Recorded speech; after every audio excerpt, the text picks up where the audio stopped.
Hello, everyone, and welcome to my first ever science stream and YouTube video.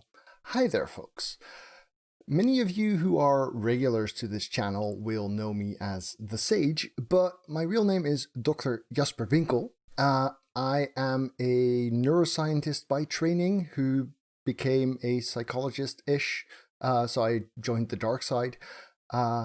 I have been working on cognitive neuroscience, or how the brain does the mind, since 2003, so quite a while by now. And it's very weird to talk to my usual gaming audience about the science side of my job. Today, the reason I'm doing this science stream is because there was an exciting announcement last night, late for me, where Elon Musk has presented Neuralink, and Neuralink is a brain-computer interfacing device. Now, brain-computer interfacing, the hooking up computers to brains directly, having neurons talk to chips and vice versa, is a very, very interesting field, something that has been an interest of mine back since before I started working in this field, basically. It's not just science fiction, it's getting more and more real. So let's have a look and start the video. Feel free to ask your questions. I will pause the video for me to be able to speak, because I don't want to talk over Elon, and I especially don't want Elon to talk over me. Now, feel free to post questions. If I miss them, feel free to ask them again. Importantly, while brain-computer interfacing is an interest of mine, it is not my area of expertise, so feel free to ask difficult questions, and I will feel free to say, I don't know. Okay, let's go. All right, welcome to the Neuralink product demo. I'm really excited to show you what we've got. I think it's going to blow your mind.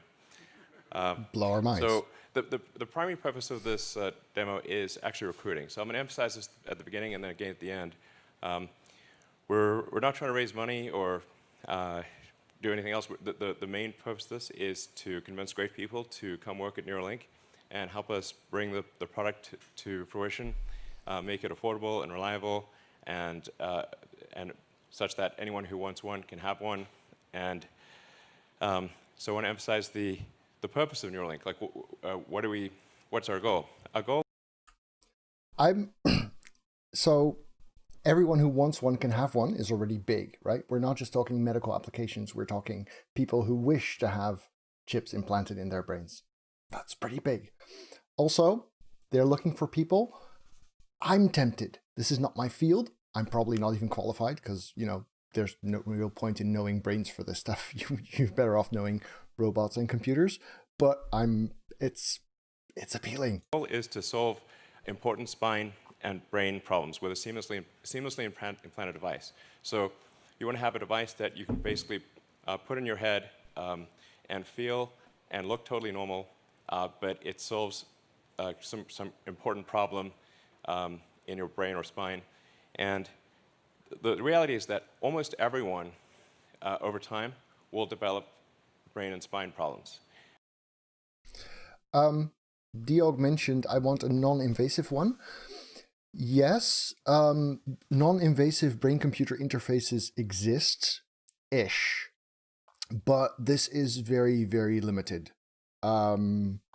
Actually sending stuff into the brain that doesn't go via your senses in a non-invasive way is super crude, but even just reading out signals from the brain, this can be done non-invasively in an MRI scanner or with an EEG cap, but you don't get nearly enough signal to do the really sexy stuff. The kinds of signals you get are pooled over incredibly large numbers of neurons that happen to be pointing in the same direction even. Whereas with electrode implantation, you can record individual spikes, so individual action potentials from neurons, and also send signals to specific regions. So invasive is way more promising, but also problematic. These range from minor to very severe, but if you live long enough, everyone's going to basically have some kind of neurological disorder. And these range, from memory loss to brain damage. But the thing that's important to appreciate is that an implantable device can actually solve these problems. I think a lot of people don't quite realize that. But all of these, all of your senses, your sight, hearing, feeling, pain, these are all electrical signals sent by neurons to your brain. Okay, so Kath asked the question, could this treat depression? Yes, there are already programs going on where depression is treated via deep brain stimulation, which they later actually described as similar to kicking your TV to fix it. It can work, but it's not elegant or precise, you know? Could it cause depression? If you wanted it to, probably. If you don't want it to, maybe, I guess. But really, in order to do these kinds of specific treatments, we will need a lot more specific knowledge in terms of where to place electrodes, how to train them, etc. All right. Yes, earlier questions. This is scary stuff, especially when you talk about, like you say, corporations having access to these data, having access to the signals we send in. Those are absolutely very scary things. The idea that this could be hacked, holy shit. This is really, really big stuff. I actually gave a presentation on this in my first year in university, talking about the ethics of brain-computer interfacing, talking about if you connect these to the internet, what's going to happen. And my professors said it was too sci-fi to be relevant. Well, turns out it was just a bit ahead of my time. So let's keep going. And if you can correct these signals, you can solve everything from memory loss, hearing loss, blindness, paralysis, depression, insomnia, extreme pain, seizures, anxiety, addiction, strokes, brain damage. These can all be solved with an implantable Neuralink. This is an extremely fundamental thing, and I think a lot of people don't quite understand that. In principle, this is true. Sorry. In principle, all of these things are, to some extent, software problems, right? And as long as they are software problems, they could be addressed if your ability to measure out the problem and your ability to send out signaling is enough.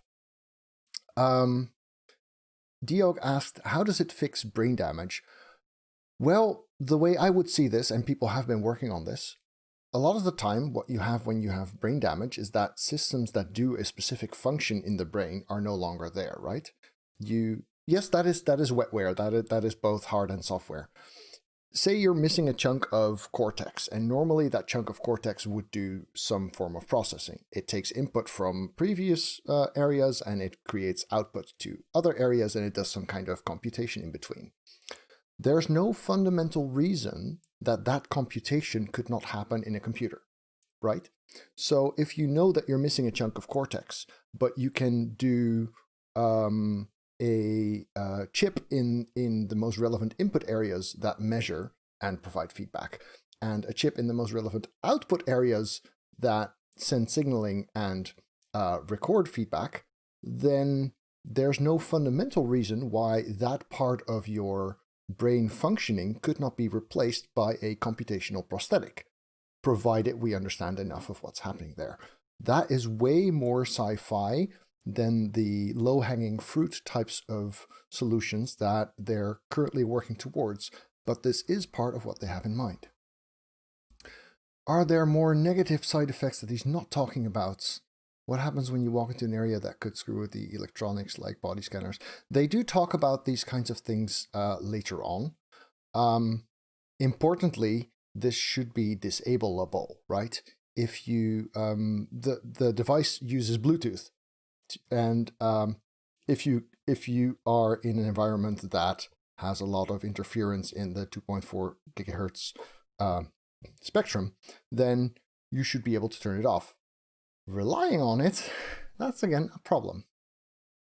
So many questions. This is fun. Is technology advanced enough today so they can target specific neurons to have the desired effect? No. We can adjust the firing of a specific neuron, but not with this kind of technology. Then you are inserting a usually glass electrode filled with a salt solution into the neuron, and you actually change one cell's potential. What this does is it has an electrode that's on a spot, and it fires something, and all the neurons around it get altered. It's way more precise than what we have so far, but you still rely on some form of topographical mapping in order for the affected signaling to be meaningful. That's one of the reasons why they're often looking at stuff like motor cortex or premotor cortex. Those are very topographically mapped, right? You basically have a map of your body in your motor cortex, and again in your somatosensory cortex, so the one that handles your sense of touch, which means that location is meaningful. If you go to more abstract and more cognitive areas, the localization might not be as understandable, and cells that are neighboring might not actually have directly neighboring functionality, which makes it way harder to provide the correct input. Reading out from the brain into the computer can be done way more effectively because there are computational tools that allow you to record from one electrode a bunch of the surrounding neurons, but actually identify which neurons you're recording from. So even though you might capture, say, 20 cells firing on one electrode, you can actually sort of tell which spikes come from which cell, and that allows you to measure more accurately than that we can send signals. Okay, more questions. Bluetooth doesn't penetrate humans very well. Diog, it replaces a chunk of skull. They take a coin-sized bit of skull out, implant the device, and replacing the skull. So that's not too much of an issue. Much like a cochlear implant. Yeah. So, more questions. So, for example, if it fixes colorblind and you enter an area, Cheftek, yes. If you are colorblind yourself, you have an implant that bypasses this and artificially adds the color signal for the cones that you're missing. Then if you come to, say, a concert or a convention hall and you need to turn it off, then you would temporarily lose that part of your signal.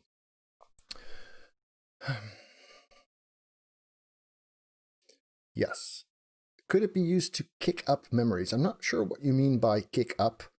We already have ways of reactivating memories and even deleting them, just using pharmacology and effectively applied therapy. This is interesting stuff. I'm gonna start the video again. Neurons are like wiring, and you kind of need an electronic thing to solve an electronic problem. So current medical research, we'll just go through what is the state of the art in medical research, and then what's the state of the art in what consumers or people in general can get. So the current medical research has shown that you can read neurons in a human's brain. So. Right, so Diog asked, how large a portion of your brain would they need to wire for this to work? That completely depends on what you want it to do. I mean, if you wanted to do everything, then the answer would be all of it. If you wanted to do one very specific thing, the answer would be one electrode might be enough. And everything in between lies somewhere in between. Nuance, yay. A lot of the most prominent, but also computationally and conceptually easiest ways of doing this is with the motor cortex. And in that case, one of them is probably enough. I mean, there have been experiments where they had monkeys control robot arms using purely their low premotor cortex, I think, because you have a very clear representation of the thing you're looking for in the brain. So it's relatively straightforward to first read out what those areas are doing, how they map onto real world motion, and then figure out, okay, how do we read out those signals to make the same motion happen in a robot arm without the real hand moving? And it turns out that we can do that pretty accurately. If you want to provide a heads-up display that gives you direct neural input into your occipital cortex, so the part of your brain that sees, and you want to also have control over what's happening in whatever interface you're using, like a game, with your motor cortex, and at the same time, you want your actual thoughts, which are more frontal, maybe a little bit parietal, to influence what's happening, then you would need multiple implant sites. Technically feasible, more invasive. All right. The idea of being able to reactivate and maybe even record specific memories is something that they're discussing here. That is complex, and that is way more sci-fi. We are going to see very interesting big things way before we see that kind of stuff. There's something called the Utah array, which has about 100 channels per array. But it's like, kind of like it's a bed of rigid spikes that's literally inserted with an air hammer. So, you know, that's slightly discomforting, I think. And there's wires and a box on your head, and so it's some infection risk. And obviously, it will look pretty weird if you walk around with boxes on your head. And in order to use it, you have to have an expert medical professional there, and it's only been done in a few dozen people. So, I've done brain surgery on mice. That's hard because mice are not very big. Mouse brains are not very big. So you actually do surgery on the skull with a dental drill under a microscope. Eye-hand coordination is something you have to completely relearn because you're looking through a microscope, so any small motion becomes huge to your eyes. It's not easy. It's not rocket surgery, as my other t-shirt says that I sadly left at calves. The fact that they're moving to purely robotics for this is very interesting to me. Moving a PC cursor with only your brain. Yes, you can read simple signals, right? If you put an EEG cap on someone, even a single electrode, and you have them focus versus relax, you can do a one-dimensional thing.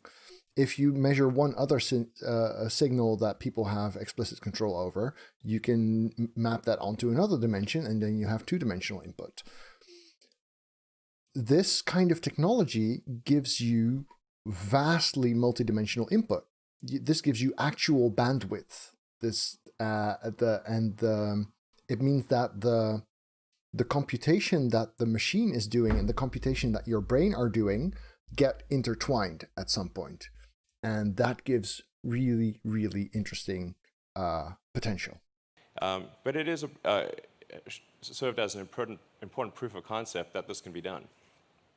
So we did want to point this out and show that this actually does work. It's just not something that the average person could use effectively. And then in terms of what is currently available, there is something called deep brain stimulation, where they put electrodes, a small number of electrodes, in your brain, and will actually zap your brain with an electric current. And it's valuable for its uses, but it can't read or write high bandwidth information. I would say this is sort of a bit like sort of kicking the TV, which does work, but not always. And I really like that analogy. Deep brain stimulation is like kicking your TV. It could help, but that doesn't mean that it's a good way to fix things. It's an amazing technology. Parkinson's is the primary use case for it. I can't show you that here unless I do this. There's actually a little device implanted underneath your skin in your chest, which is where you can magnetically trigger it to activate and deactivate. But the electrodes go into the brain quite deeply, into the basal ganglia, and there you trigger a system that we somewhat understand. This is a case of we know that it works better than we know why it works, which goes for a lot of neuroscience and medicine. This has helped a lot of people, and there are treatments for obsessive compulsive disorder and for depression. But the reason it works on so many things is that the basal ganglia control a lot of stuff. And that also means that the side effects that you're generating are relevant. But it's beautiful to see if you have a patient with Parkinson and you see them sitting like this, and then they hold the magnet, so they activate one of their electrodes, and then one hand continues shaking, and the other hand is suddenly stable. So you can really just turn it on and off, and then you see them playing the piano and everything. It's quite spectacular. It has limitations. Nonetheless, this has greatly helped over 150,000 people, and it's actually, just despite being somewhat of a brute force approach, it has been very effective for a lot of people, and this is what's currently available. So we want to radically improve this by multiple orders of magnitude. Interesting question from the albino rhino. Do we have research on possible side effects like the brain relying more and more on this, so that if you ever have to turn it off, the parts it used to help do not work as well by themselves? Well, not for this technology per se, but it's it makes sense. I can already tell you that those effects will take place based on how I understand the mind and the brain. For example, remove your phone and your computer and tell me how many people's phone number you would know. Way fewer than 20 years ago. I remember there's a thing that I talk about with my students as well. We are already cyborgs. This is implanted, it's different, but fundamentally we are cyborgs. We use a cybernetic device or a computational device as a prosthetic for a lot of our mind already. I remember when at university our email servers had a breakdown, and the university lost 3 months of my emails, and I felt like I had amnesia. I was so reliant on looking up appointments, agreements, everything was always in my email. And then when they lost 3 months of that, I felt like I had a gap in my memory. Try not using your phone or the internet for 2 days. This is hard. So we already, part of our minds live in the cloud already. I use Google Calendar instead of remembering what I'm supposed to do. So to go back to your question about will we see that we rely on this more than we did before? Yes, but that goes for all technology. That goes for clothing. That goes for housing. That goes for phones. That goes for cars. The more we have technology, the more we wind up relying on it. And this is fundamental to anything that helps us exist in some way or another. It's scarier when it's in your brain, for sure. Absolutely understandable. And when it's new and reasonably untested, this is a scary idea. I agree. But the fundamental principle, things that help you can harm you by being taken away, that holds across fields. By a factor of 100, then 1,000, then 10,000. So going into the Neuralink architecture, what we've done over the past year is dramatically simplify the device. So we about a year ago, we had a device which had multiple parts, including a piece that had to sort of sit behind your ear, and it was complex, and you wouldn't still look totally normal. You'd have a thing behind your ear. So we've simplified this to simply something that is about the size of a large coin, and it goes in your skull, replaces a piece of skull, and yeah. So this this addresses, I think it was Dio's question from earlier. You actually take a coin-shaped chunk out of the skull, and you replace it with the device, which means that it's flush with the skull. It doesn't protrude, and you have a relatively same outward appearance. I understand that this scares people. Absolutely, Bob. This is scary stuff. At the same time, it is also exciting stuff. Yeah. I mean, you could have this replaced with a chunk of plastic if you decide you don't want one, right? And the wires then connect within a few centimeters or about an inch away from the device. And this is sort of what it looks like.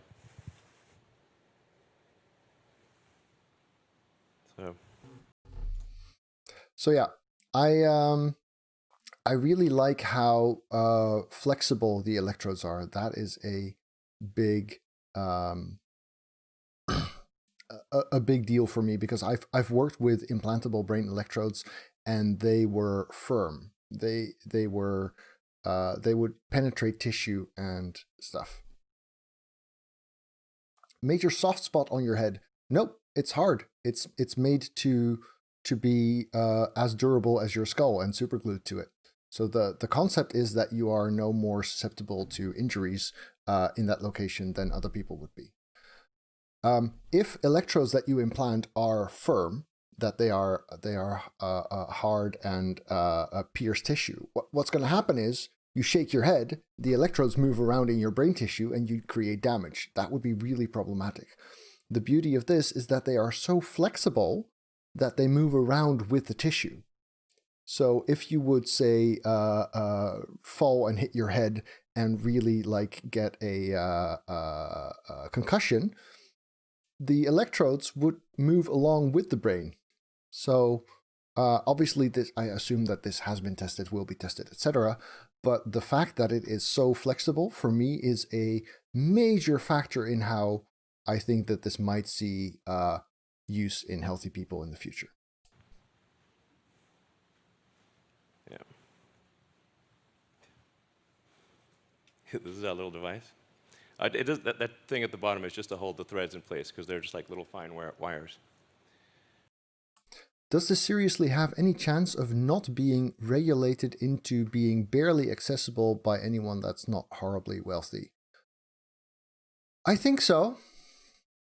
I do think so, Albino Rhino. I believe that a lot of the hardware that goes into the device is mass-produced for miniaturized wearables anyway.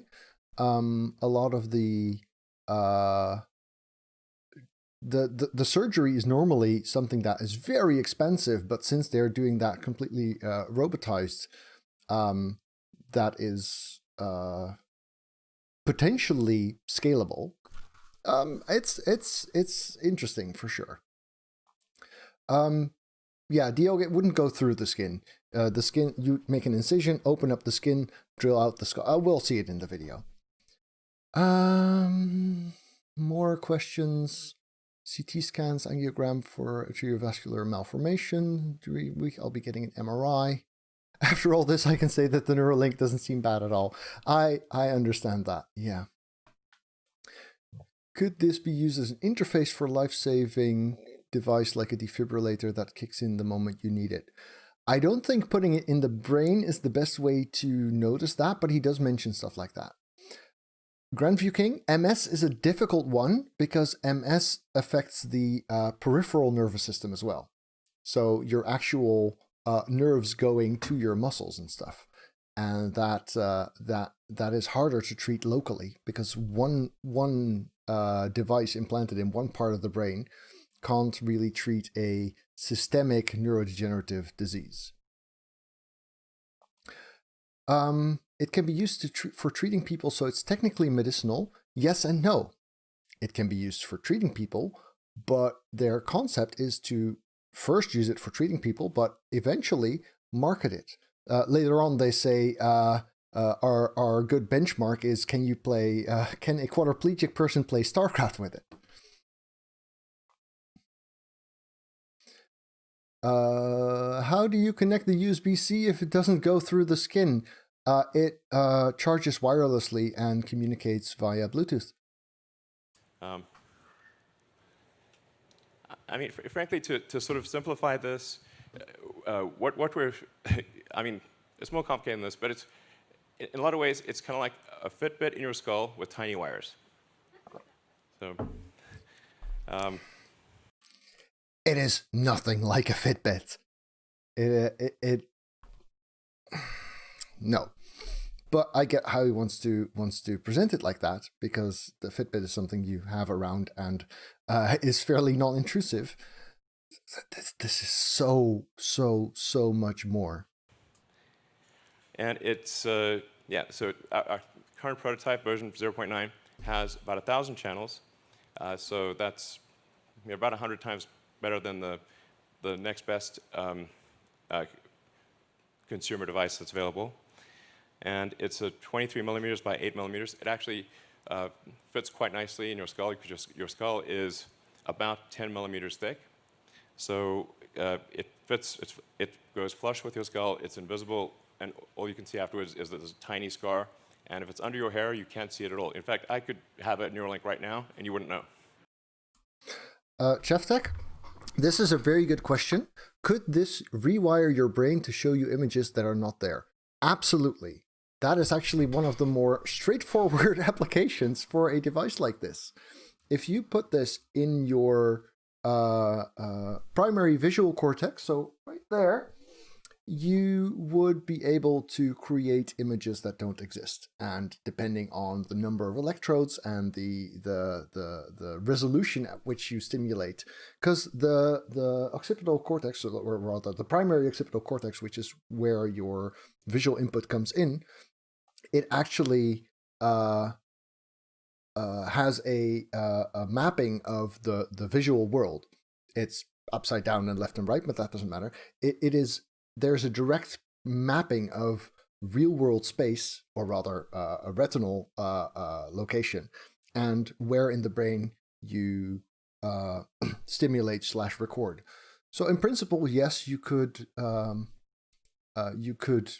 use it for a heads-up display or a heads-in display, I guess. Could this help nonverbal people speak? Yeah, that's iffy. Language is more complicated, harder to figure out exactly how it works. A lot of these are maybes. The thing is, we learn, and brains learn at a local level too. So if you hook up parts of your brain that have some kind of things to express, like maybe your language area, unless those are broken, because if they're broken, then you don't have the computation that would generate the speech, right?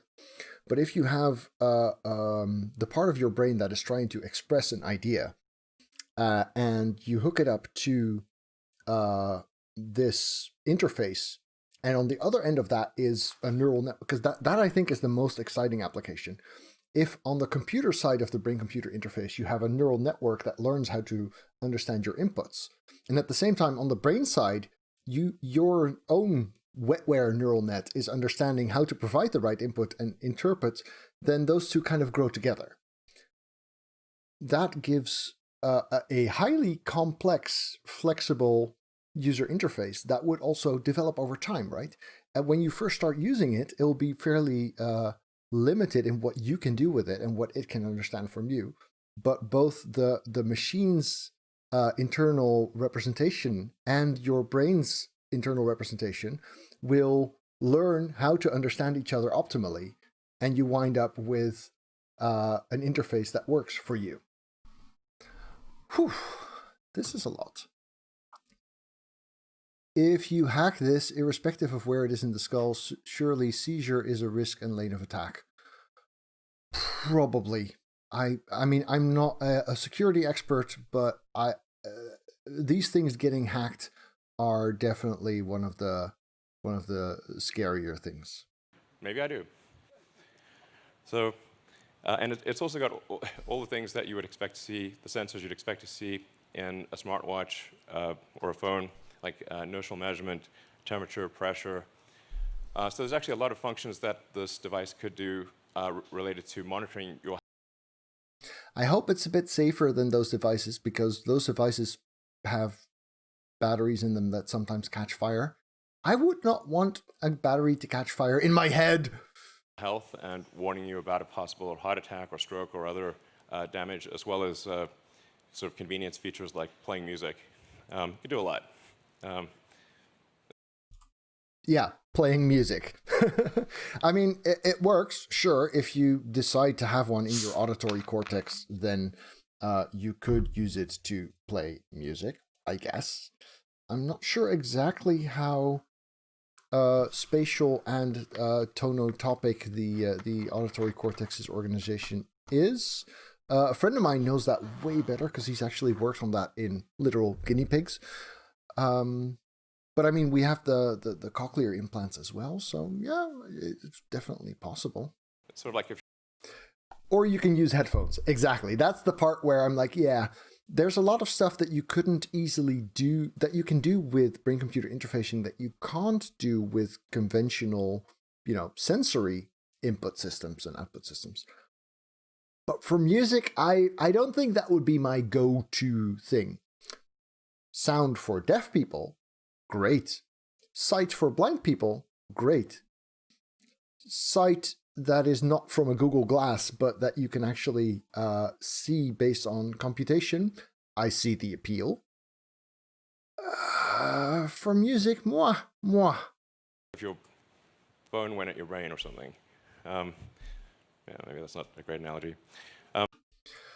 Could you use it to help you learn and understand other languages? This is, again, a long-term sci-fi perspective. In principle, yes. Once we understand enough of how stuff works, honestly, the really exciting things come from when, if you have your, I talked before about missing part of your brain and having part of your computational structure be in the machine rather than in yourself, right? If that becomes translatable enough that we can alter it between people, then we're talking telepathy. Then we're talking, whoa, I know Kung Fu, right? This is not principally impossible. It's way further down the line. But yes, that's the kind of stuff we're talking about. All right, so it's also inductively charged. Ik ben aan het streamen. It's charged in the same way that you charge a smartwatch or a phone. And so you can use it all day, charge it at night, and have full functionality. So you would really, it would be completely seamless, and yeah, no wires. Low-key super exciting just from the implications of getting to understand more of the brain. Absolutely. Especially what I talked about before, where you have a neural net. The interesting thing about using neural networks to code stuff is that you teach them, but you don't necessarily understand how they work. And that's really weird. You can provide them with rules and reinforcement models and say, okay, if this set of inputs generates a correct bunch of outputs, then we reinforce whatever the network did. So things that contributed get stronger, things that didn't contribute get weaker, etc. if we train a neural net to interface with the real brain, and connections going both ways, and stuff talking to each other, then simply inspecting the neural net on the machine side and seeing what kinds of things it has learned from talking to the brain gives us a fundamental ability to understand how the brain encodes stuff as well. So that for me is very, very exciting. In terms of getting a link, so that, you need to have the device. Ropaloid said, you can't inject knowledge in your head. All knowledge has to be learned. This is true for current biological heads. But as this kind of technology progresses, more and more of what we consider to be our mind will exist in the machine, right? I mean, I can put a mark in my girlfriend's calendar. That means she suddenly remembers she has an appointment because it's in her calendar, because her calendar lives in the cloud. That same principle, if more and more of our knowledge and understanding exists through this interface in the computer side of things, then the fact that the computer has access to the information is enough to know it. Our concept of what is my knowledge in the brain and what is the knowledge I have access to via the brain-computer interface will get fuzzier and fuzzier. A great device, and you also need to have a great robot that puts in the electrodes and does the surgery. So you want this. Okay, Fuzzy, you said I would jump on this as if it's effective for dementia. That is actually something people have been working on quite a bit. The hippocampus, which literally means seahorse because it kind of looks like one, is the structure that is most strongly associated with memory. And people have been working on the potential for a hippocampal prosthetic. The researcher who was back when I studied this, was the leader in the field, is someone whose mother, I believe, suffered from severe dementia, and that became his reason to want to provide that. And one of the reasons why this has fairly good potential is that it's one of the best studied circuits in the brain, which means that it's relatively replaceable with an electronic prosthetic, because we actually understand pretty well what the circuitry is doing on a local level. So yes, a prosthetic for dementia is definitely in the cards for this. Surgery to be as automated and as possible, and does the robot that. This is exciting. For me, this was huge. Epilepsy is a difficult one. Epilepsy is a very difficult one. Again, like MS, if it has a local focus, we can already, systemically, you can treat it with medication, but that alters your brain pharmacology, your neurochemistry globally, right? If the epilepsy has a local focus, currently, one treatment that's often used for it is actually neurosurgery, cutting out that part of the brain. If that neurosurgery causes issues because you're missing part of your brain, being able to replace it with a cybernetic prosthetic makes the prospect of neurosurgery less scary, right? So back to the video. For me, this was a big one. Replacing the neurosurgeon with a robot. Puts in the electrodes and does the surgery. So you want the surgery to be as automated and as possible, and the only way you can achieve the level of precision that's needed is with an advanced robot. So we're really looking for great people who can help develop both the device and the robot. Daxora asks a great question. If the information in the computer is somehow accessible to the brain, isn't it possible for the brain to just learn how to use and understand those data? Like when it adjusts to wearing upside-down glasses. Yes, exactly. That is what I was getting at earlier when I said that your ability to use the opportunities from this device will grow over time. We don't have to understand how the brain processes the input. If we offer the brain the input, it will learn how to process it in an efficient manner and provide the outputs that generate the needed effects in the world. So yes, there is, to a certain extent, understanding where in the brain to put these electrodes. And if you want to do replacements where you use it as a prosthetic, you need to know what kind of computation you're replacing. But in principle, as an input-output device, we don't actually have to understand the system, because the system will learn to understand what we're feeding it, both in a neural net computer side and in the brain side. And that is really exciting to me. And we feel confident about getting the link procedure, the installation of a link, done in under an hour. So you can basically go in the morning and leave the hospital in the afternoon. And it can be done without general anesthesia. That part, the fact that he focuses on we can do this under an hour and it doesn't require a neurosurgeon, that is the part that to me says he is really pushing towards non-medical use. Because improving this device and improving this procedure for healthcare purposes, that's a very small market. And automating it is not as crucial for the adoption for the medical market, right? Those are, yes, doctors are expensive, but you don't have to disrupt that in order to make it work. If you're looking for the kind of scale that would come from commercial consumer applications, then suddenly being able to go in and have a robot do this in an hour is a massive, massive factor.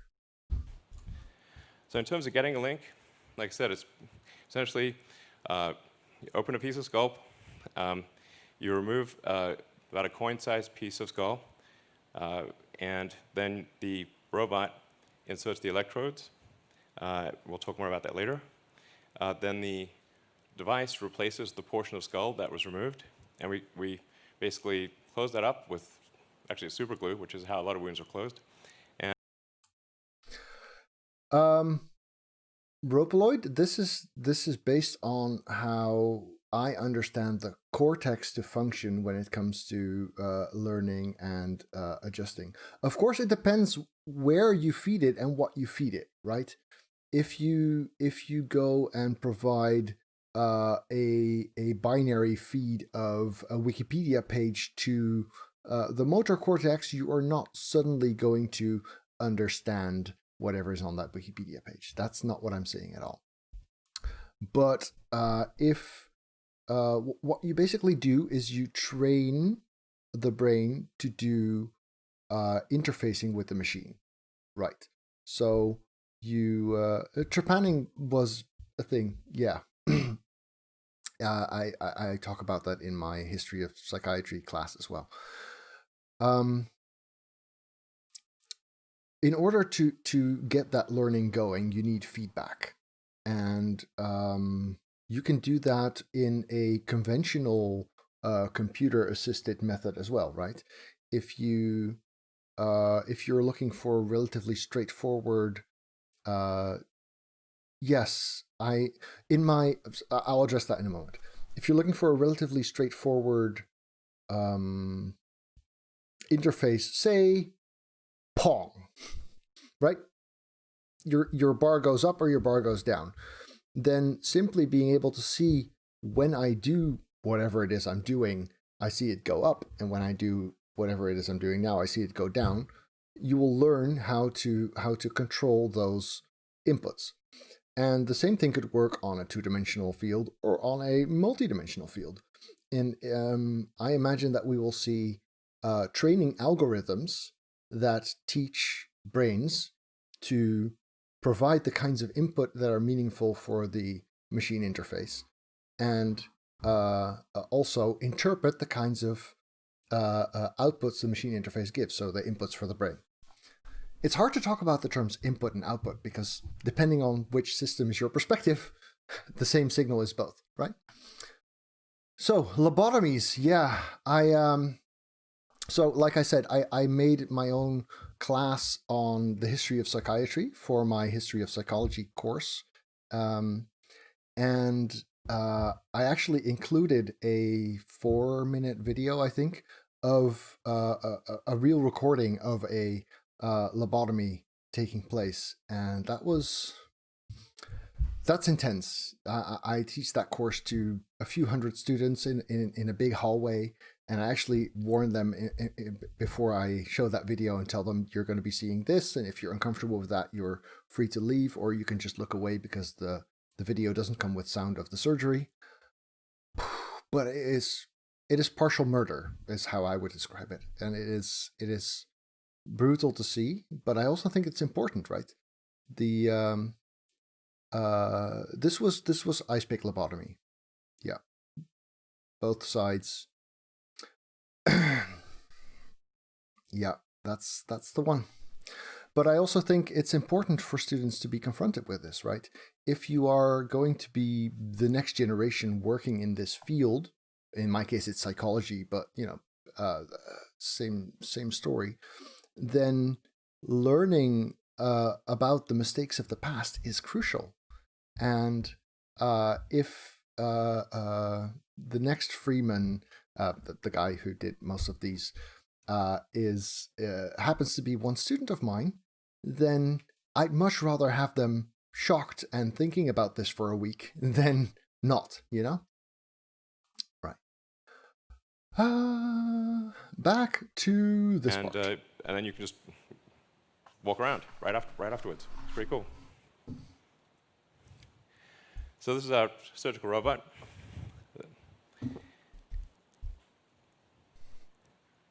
And we actually ultimately want this robot to do essentially the entire surgery. So in everything from incision, removing the skull, inserting the electrodes, placing the device, and then closing things up and having you ready to leave. So Matsu's learning, I've lost my hand. Can this work with a donor hand on my body? There is already technology that does similar stuff to this, yes. In principle, I mean, a donor hand, I don't know. That sounds more complicated than a complex prosthetic, to be honest. Yeah, we're going a bit back and forth. I don't really mind. Fuzzy mentioned about JFK's sister who was lobotomized. Thing is, most lobotomies happened in the 50s. You probably have some kind of issue on how the social norms were in the 50s. And so the kinds of things that people got lobotomies for were the kinds of problems that nowadays we would see very differently. Because if you remember the term hysteria, well, it turns out that that is kind of a catch-all label for women being difficult. So women who have an opinion or who have an attitude would get lobotomies. And so in some cases, their partner would actually be the one to sign off on the procedure. So it wouldn't even be with the patient's consent. Children got... kids who now get meds for ADHD would then get lobotomies. I actually saw an interview with a survivor of this, who was fortunately young enough that his brain was still malleable enough that he managed to greatly recover. And the reason we stopped is not because we realized it was awful, but because we started getting drugs to treat psychoses. All right. when I made those slides for that class, and I was still in the shed back then, and I looked at that video and I sat there and I got so angry and I started crying. It's really, really nasty stuff. All right. We want to have a fully automated system. And to be clear, this robot does actually work. We've used it for all of the implantations.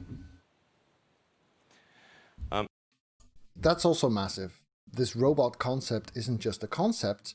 They're already using it on the pigs. That's big. Ik ben aan het streamen.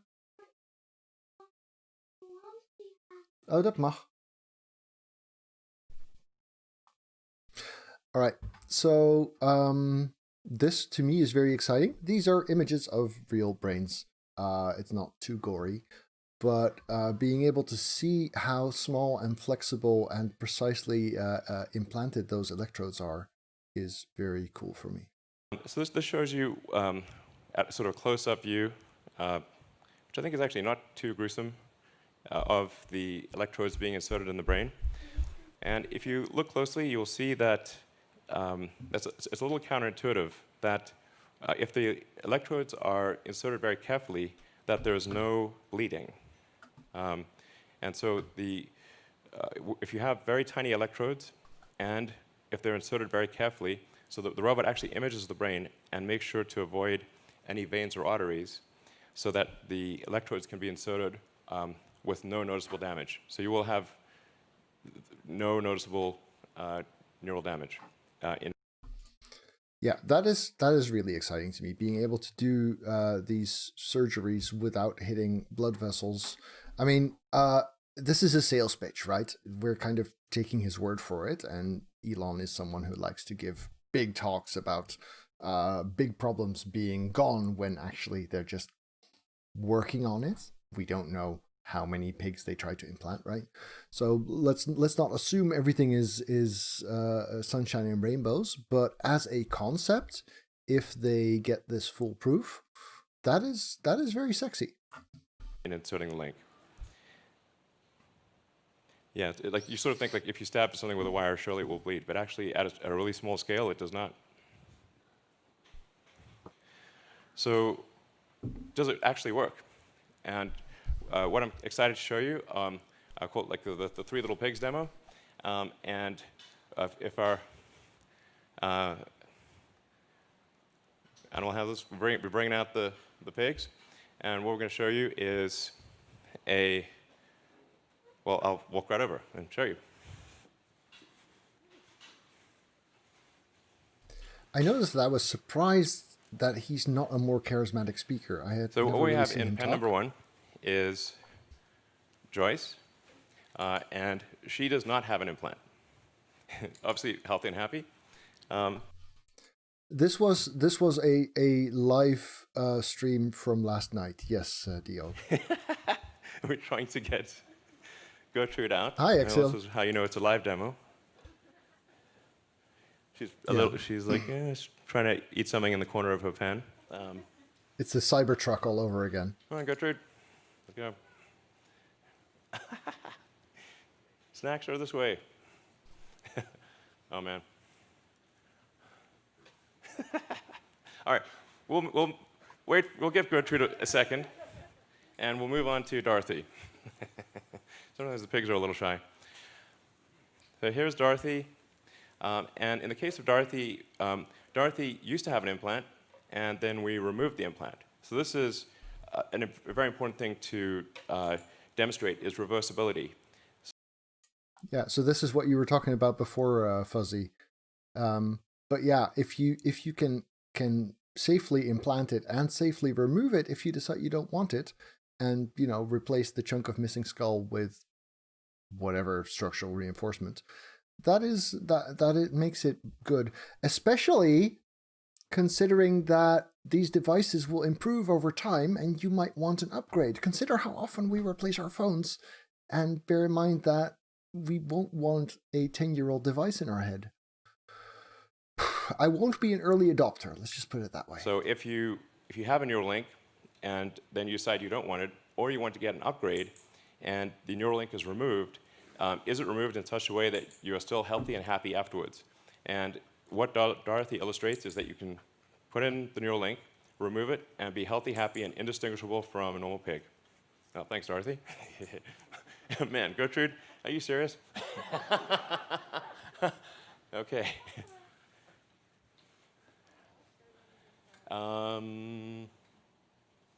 Well, should we bring them all out or something? Would that be better? At the top of the screen, we're actually everyone looking at Gertrude's brain data already. We'll have a few, it'll be a little crowded, but whatever.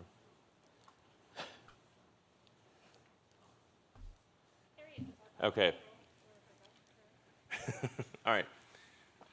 Well, is Gertrude still back in the thing? Yeah. Okay, we need to bring Gertrude out. Yeah. Don't just bring me any pig. Bring me the pig whose data we're looking at. This is real live demo. Because firmware is not hardware. Zoom in to do Gertrude or something.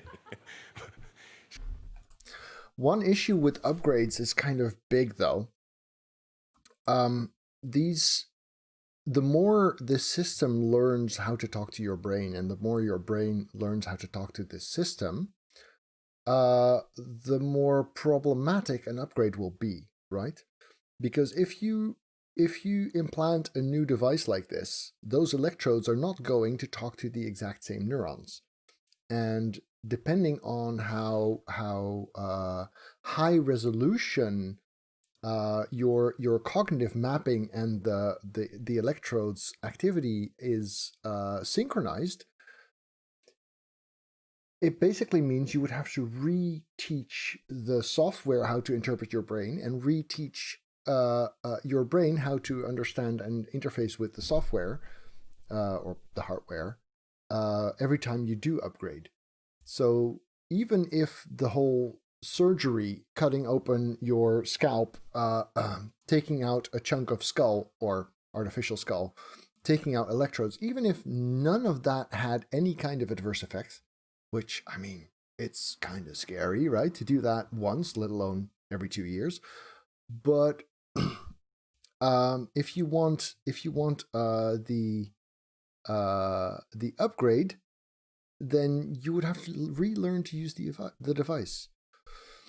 If you just upgrade the chipset but leave the electrodes, that's definitely possible. If I imagine that we will go towards something like that.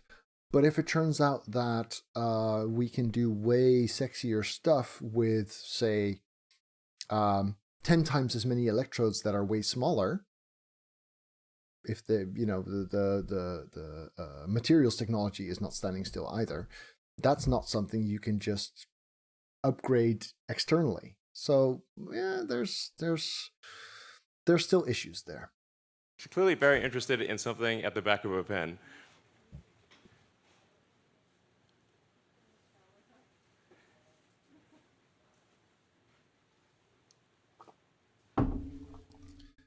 I hope it's as simple as relearning your phone when you get a new one. I'm worried that it'll be more like, say, getting a new phone and it only works in German. You can figure it out over time. You can learn German enough to use your new phone. Yeah. Can you see her? Or? All right.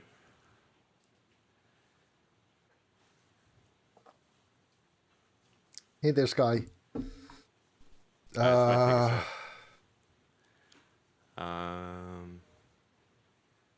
Well, this worked earlier. I give it 20.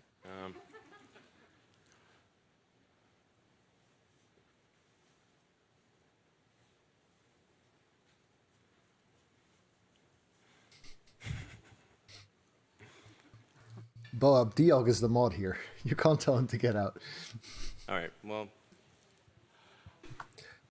Yes, hacking is probably the biggest concern, and not just nefarious individual hacks, government subpoenas, scary fucking stuff.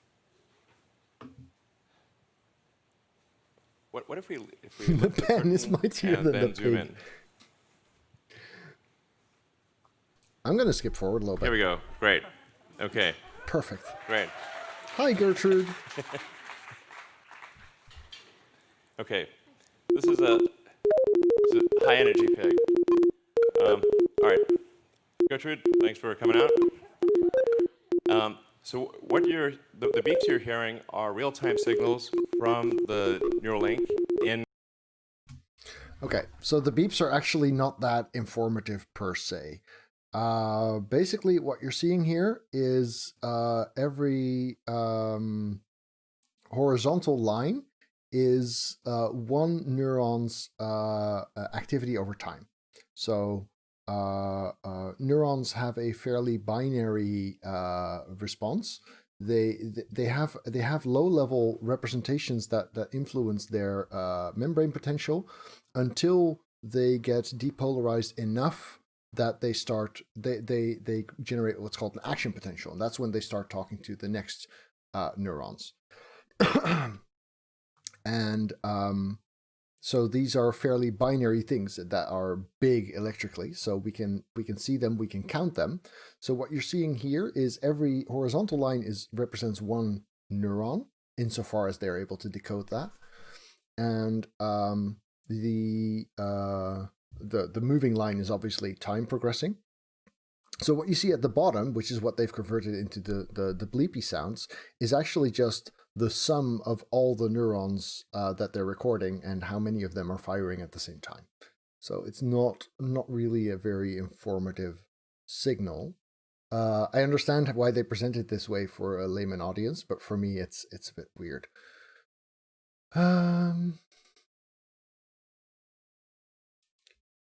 Let's see. From a complete noob standpoint, the possibility to control prognostics are one of the most interesting things about brain interface. I think there are a lot of things that we could control with this. Prosthetics makes more sense. Yes, I absolutely. The ability to control prosthetics, or for people who are quadriplegic or locked-in syndrome, the ability to communicate even can be massive. Now, a lot of the current devices already work based on tongue and small facial muscles that they still have control over, eye movements, but this might actually offer way more bandwidth than that. In Gertrude's head. So this Neuralink connects to neurons that are in her snout. So whenever she snuffles around and touches something with her snout, that sends out neural spikes, which are detected here. And so on the screen, you can see each of the spikes from the 1,024 electrodes. And then if she snuffles around, touches her snout in the ground, or you kind of feed her some food, pigs love food, then you can see the neurons will fire much more than when you're not touching the snout. So again, back to the hacking question. Yes, it's an issue if it's on a network. True. It connects via Bluetooth, which could, in principle, be hacked if the actual encryption of the signal that Bluetooth transmits is an issue. More importantly, it connects to your phone, and it connects to the dedicated app on your phone. But people who have access to your phone, i.e., any government / competent criminal, can replace whatever official app there is. It's more the in your phone side that I'm worried about, because once that is talking to the device, it doesn't matter if the device itself can't be hacked. Any creator of apps on your phone, exactly that kind of stuff. Exil, they have 1,024 electrodes on the device. They're not recording synapses, they're recording neurons. So you can usually only record near the cell body of the neuron. Any neuron can have a lot of synapses, but you're recording when the neuron itself fires close by, but each individual electrode can record activity from multiple neurons. I'm not sure what they're doing on the software side to disentangle those, whether they're just showing all spikes that are recorded on a single lead, or whether they are actually doing some kind of clever decoding based on the shape of the action potential or spatial. Because when I did this stuff, we use a tetrode, which is 4 small electrodes twisted around each other in one electrode bundle, and those would be able to show how the same spike looks different on different electrodes, and this would let us computationally dissociate and identify individual neurons. I don't think they do that here. This is more of a bulk approach of, well, we record a lot, so we don't have to be as accurate. They do talk about the measurement frequency. I don't remember it off the top of my head, but we will get to it later. It's kept deliberately low because of power usage, I believe. So it's the hardware is capable, but they are down throttling it to limit power usage. I'm not sure if that is for heat generation or simply for battery. And that's what's making the beeping sound. All right, cool. So as you can see, we have a healthy and happy pig. Initially shy, but obviously high energy and kind of loving life. And she's had the implant for 2 months. So this is a healthy and happy pig with an implant that is 2 months old and working well. I don't imagine that this would be very MRI friendly, but there are a lot of medical procedures that are problematic for MRIs as well. Yeah. By measuring at the neuron, they're gathering the aggregate of synapse signals for that cell. The neuron does that. Any given neuron gets, in its dendritic tree, it gets a lot of synapses from other neurons, right? And those all fire, and they create local small fluctuations in membrane potential. And the neuron is computing the aggregate of those. They can be excitatory or inhibitory, and the membrane potential will get more depolarized by excitatory ones and more hyperpolarized by inhibitory ones. When it gets depolarized enough, there's a cascade that causes the action potential. So that creation of the aggregate signal from all the incoming synapses is already done by the neuron. This device only records the output, the binary output of that process. It records, does the neuron spike or not, basically. So there's a lot of computation happening underneath that we cannot visualize with this technique. There are ways we can do that, but they involve poking electrodes into a specific neuron, or patch clamping, rather than recording electrical activity around the neurons, which is what this is doing. All right, cool. And then we actually have, I'm not sure how this works, so we said, well, what if we do 2 Neuralink implants? And we've been able to do dual Neuralink implants in, actually, I think 3 pigs at this point, and we have a couple of them here. And we've been able to show that you can actually have multiple Neuralinks implanted, and again, healthy and happy and indistinguishable from a normal pig. So it's possible to have multiple links in your head and have them all be sending out signals and be working well. That is also very big, especially if you want to do more interesting things. Because, I mean, the motor stuff or the one sense stuff is fairly straightforward. But if you want to offer an interface that people understand by getting input, and you want them to be able to provide direct motor output to the system, and you want the system to be driven by your thoughts, you would need like 3 of these things. If you have this in your brain, you will die from static electricity generated by your hair.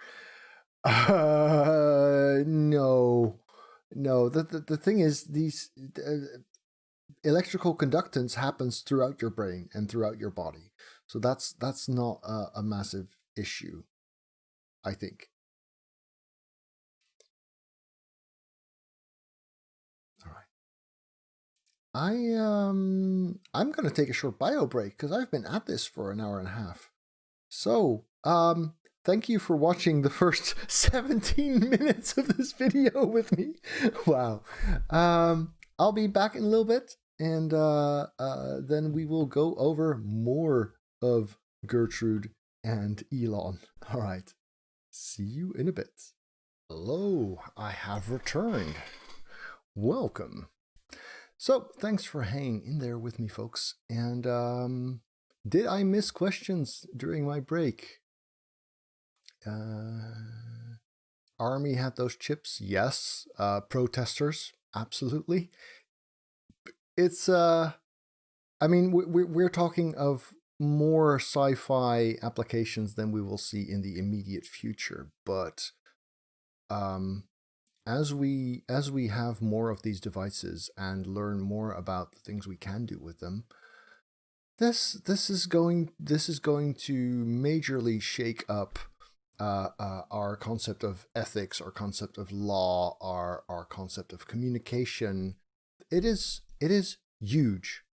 Absolutely. This is a big deal. I mean, there's a reason I saw this video today and decided to do my first ever science stream based on it, right? That's it's exciting, it's scary, it's important.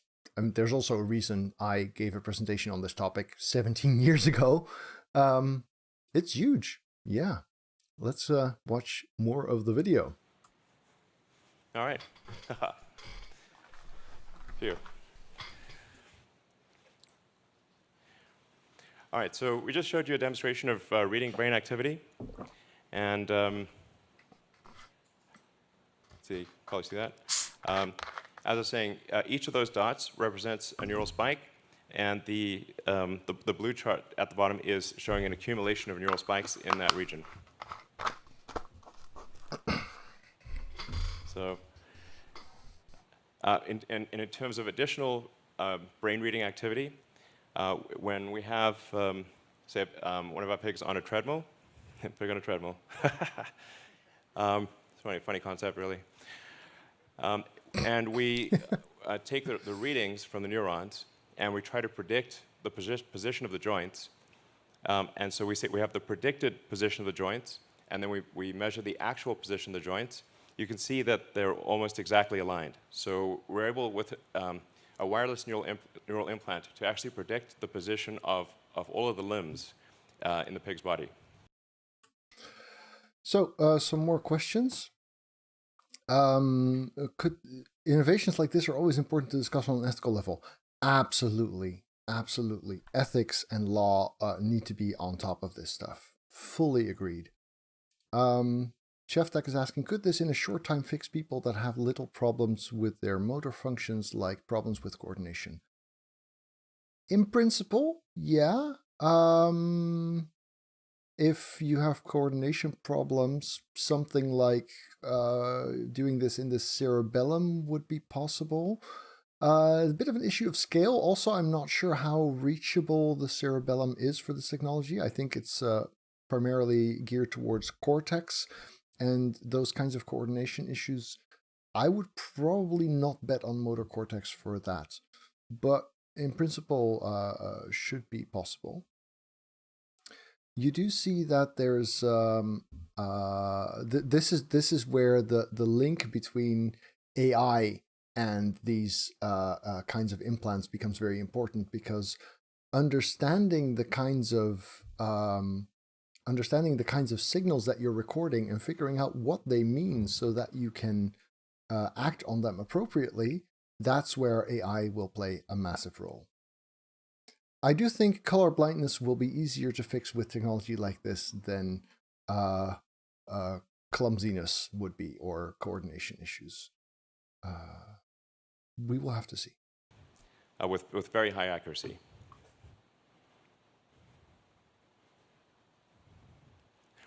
Now, in terms of writing to the brain or stimulating neurons, we also need precise control of the electric field in space and time. We need a wide range of current for different brain regions. Some regions require delicate stimulation, some require a lot of current, and you want obviously no harm to the brain over time. And the way part of the way we analyze the stimulating neurons is with a 2-photon microscopy. I always have trouble pronouncing that, microscopy. Microscopy? And it's very impressive technology. You can actually literally see in real time how the neurons are firing. So the red sort of things are the neurons. The red sort of flashing things are the neurons firing. Or I should say the electrodes firing. So the red things are electrodes firing, and then the green are the neuron bodies responding to the current from the electrode. So, could you order the patient's brain to create more of X-type hormones or chemicals and make some medications irrelevant? In principle, yes. Depending on how localized the production or release of those signals are. You don't want your entire skull to be full of these things, right? So, and the other issue here is that the kinds of regions that you're looking at for hormones, audio lag is fixed. Thank you. Excellent. The kinds of regions that you would like to trigger for hormones, think hypothalamus, pituitary gland, they lie way deeper. Right now, this technology is geared towards working on the cortex, which does a lot of the more computational, similar kinds of processing, which is both an advantage and a disadvantage. The advantage is that we understand how it works in principle, and it works fairly similar across the brain. The question isn't so much how does this part work as it is what parts is it talking to, and what does the processing going on there mean, which is mostly driven by where do its inputs come from and where do its output go to. So the actual types of computation done by the cortex are relatively similar between different cortical regions. So, with high enough resolution and fast response times, muscles should be able to correct their movements. I'm not entirely sure what you mean by that. Is that related to this technology or just how humans work in principle, Exil? Can you replace sleep? That is probably not going to be related to this device if we can. Not on the near future time plan, I would say. If we do get that in the near future, it's going to come from pharmaceutical rather than cybernetics side of things, I would say.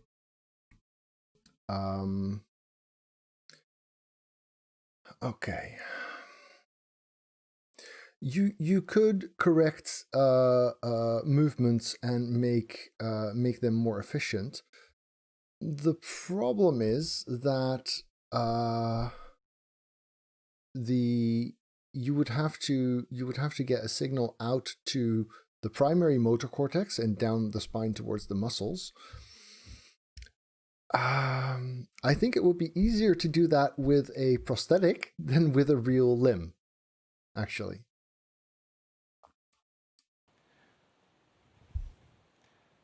So you can see them lighting up different brain regions. And then by carefully controlling the electric field, you can actually have one electrode influence. So this is what I was talking about before, right? You see that each of these somewhat triangular thingies is one cell body from a neuron. And one electrode fires, and I can already see 1, 2, 3, 4, 5, 6, 7, 8, 9, 10, 11, 12, 13, 14, 15 neurons respond. And that is just in this view, right? It's the number of neurons actually responding is a sphere, and there's focus things. So say that we're activating 100 neurons with one electrode firing. If those neurons that are neighbors of each other encode the same thing, like they do in a lot of primary sensory cortex and a lot of low level like primary motor cortex, then triggering a lot of neighboring neurons just means that you're sending roughly the same signal rather effectively. If you go to more abstract conceptual regions, we don't really know how that mapping works. If the mapping is not as discrete and organized logically in the same sense, then activating 100 neurons with one electrode might not create nearly as much of a meaningful signal unless the brain area that there starts rewiring to actually accommodate that, which it probably would. Possibly 1,000 or 10,000 neurons. So although you might only have 1,000 electrodes implanted, you could be influencing millions of neurons. And this is just a similar chart showing stimulation at different power levels. So like I said, for the initial device, it's read-write on every channel with about 1,024 channels, all-day battery life, recharges overnight, has quite a long range, so you can have the range being to your phone, I should say. That's kind of an important thing. This would connect to your phone, and actually the application would be on your phone, and it would be communicating by essentially Bluetooth Low Energy to the device in your head. That's why I say in a lot of ways it is like a Fitbit in your skull with tiny wires. So, and then like I said, you would not be able to see the device at all. You would look completely normal and just have a small scar under your hair. And we're making good progress towards clinical studies. I'm excited to announce that we received a breakthrough device designation from the FDA in July, thanks to the hard work of the Neuralink team.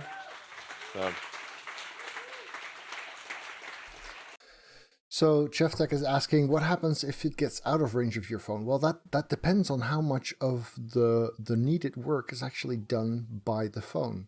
There is a lot of stuff happening on the chip in the device, but I think that is more decoding and compressing than it is controlling, which means that the process that determines the kinds of input you want to provide and the kinds of and the reading out of the output would be on the other end, would be on the device rather than the skull.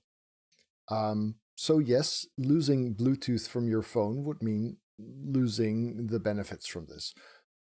I imagine no phone, you go back to being colorblind.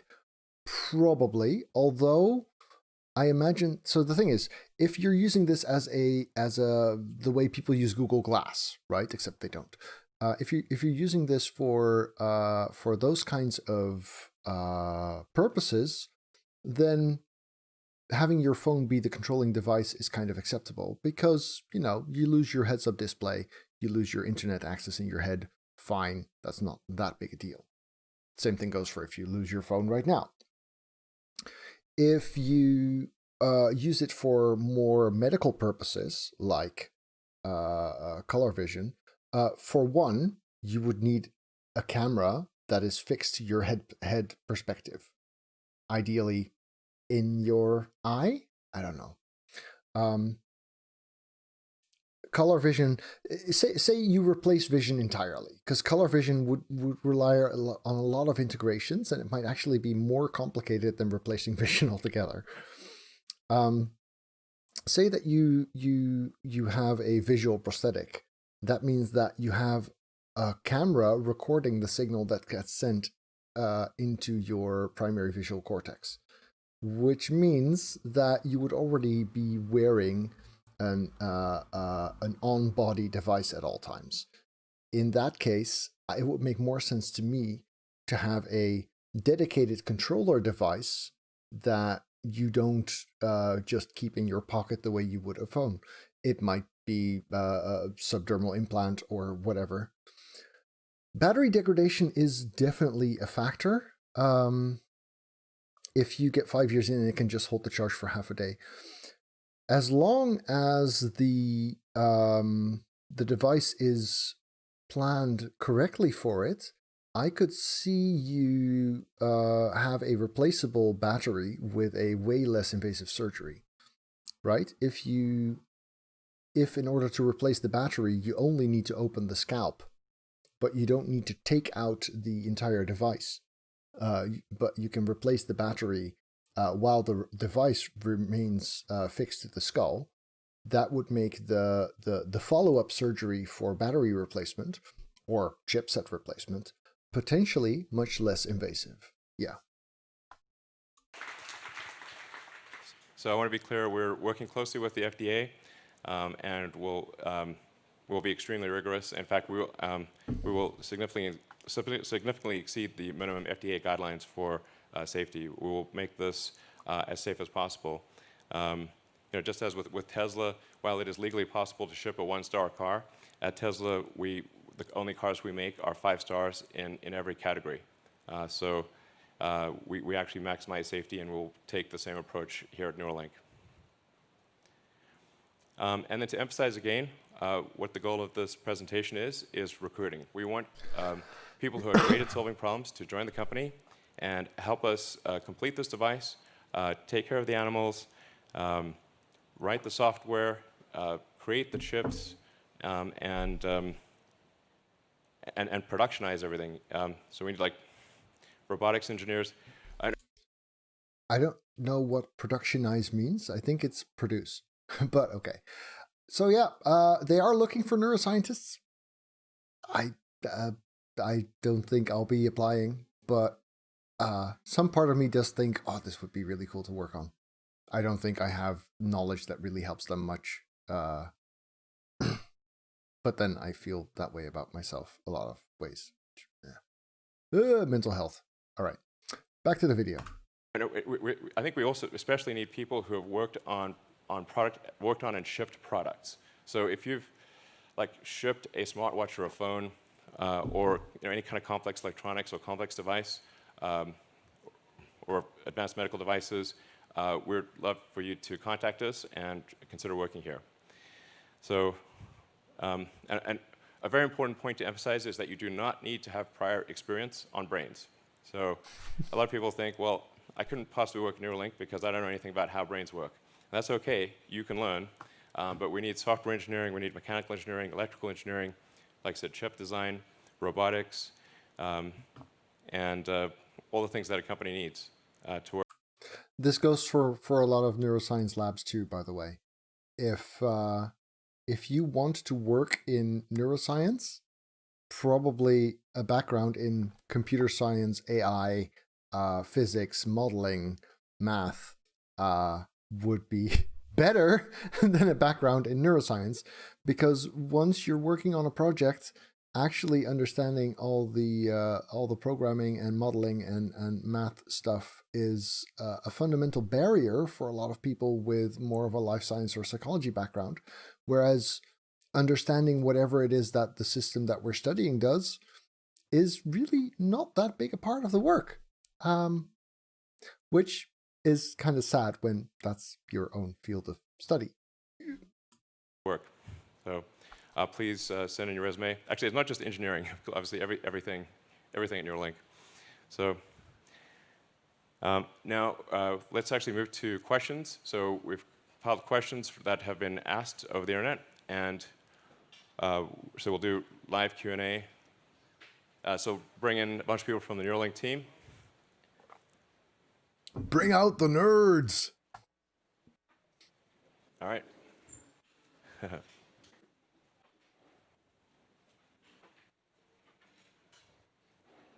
That's also working in neuroscience. Yes, Bushranger.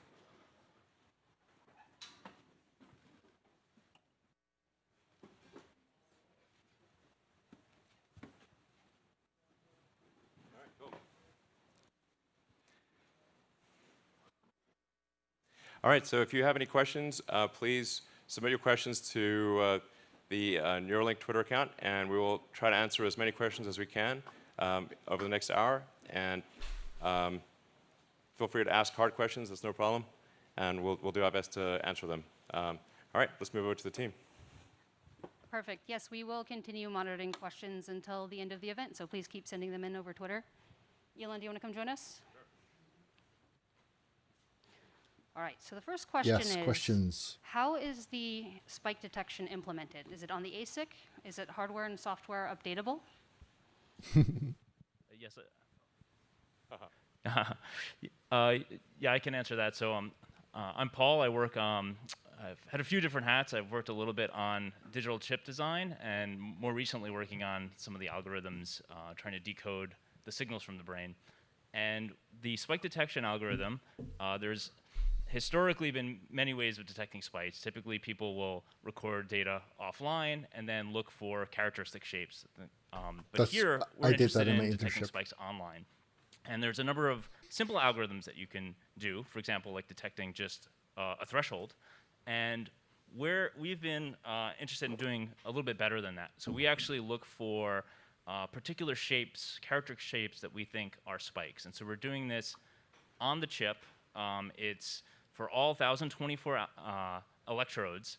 There's bandpass filtering that's happening on the chip. So if you think of these as like little microphones sending audio information, we're basically filtering all of that in real time and then looking for these characteristic shapes.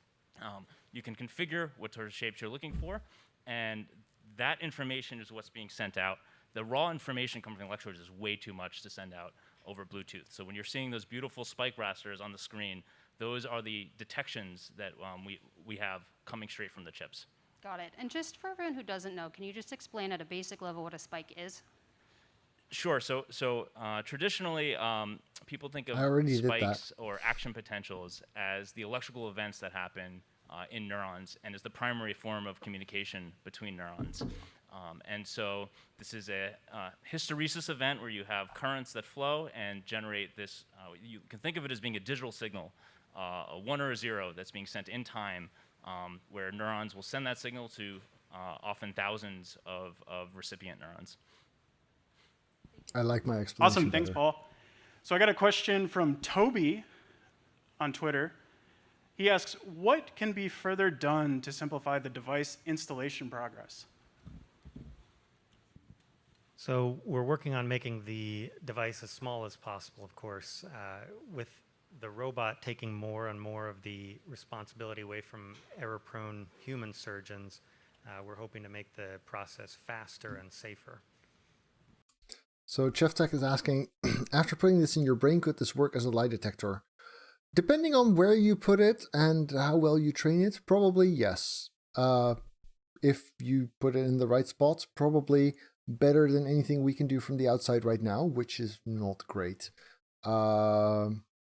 Probably in the long term, better than we could do even in an MRI scanner. Yep. Actually, it might be good for people to say, who they are and what they do. Oh, I'm Matthew McDougall. I'm the neurosurgeon, the head neurosurgeon at Neuralink. I like that the neurosurgeon is wearing a medical mask. Thanks, Matt.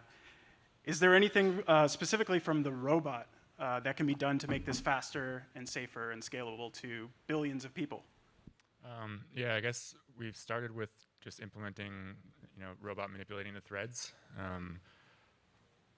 But we definitely need to expand to essentially doing the entire surgery with the robot. So there's nothing like really, as far as I can tell, fundamentally like stopping us from doing that, sort of like at a fundamental science level. It hasn't been done in the past, I think, probably just because like volumes of surgeries hasn't been needed. But specifically for us to scale up to, many hundreds of thousands or millions of patients, we will need to automate like the entire surgery essentially. This is why I can see that they're already working towards the mass market push. Because if it weren't for that, they wouldn't need to go to the robotic surgery at all.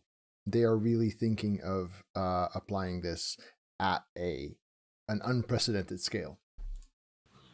Awesome, thank you, Ian.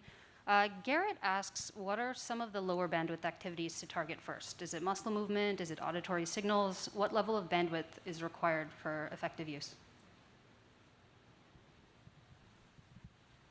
So there's a couple of... Just to say who you are and what you do. Hi, my name is Joey O'Doherty. I'm a neuroscientist and neuroengineer working on decoding from the brain. Wearing a mask with a big beard is super annoying. I know his pain.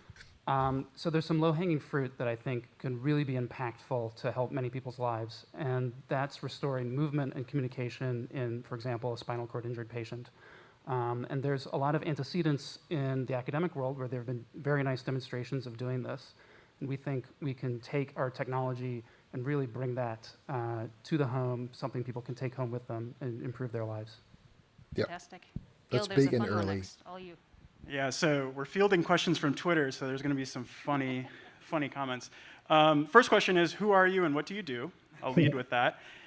And the question is, can the Neuralink chip allow you to summon your Tesla telepathically? Of course. Definitely, of course. You heard it here first. That's a definite 100%. Carlos, that is the answer. I guess It's just one bit of information. Yeah, That's it's very easy. easy. That's an easy one. Actually, Max, this might be a question for you. Yeah, like some of the questions we had on Twitter was, how do you see the Neuralink device and the essentially API growing over time and allowing developers to interact with the device? Just that part, allowing developers to interact with the device. Hey, yeah, we've got this great third-party software. Just click yes on, you will get apps on your phone that don't just ask wants to use your location data. You'll get apps on your phone saying wants to use your prefrontal data, wants to use your, give input to your occipital cortex.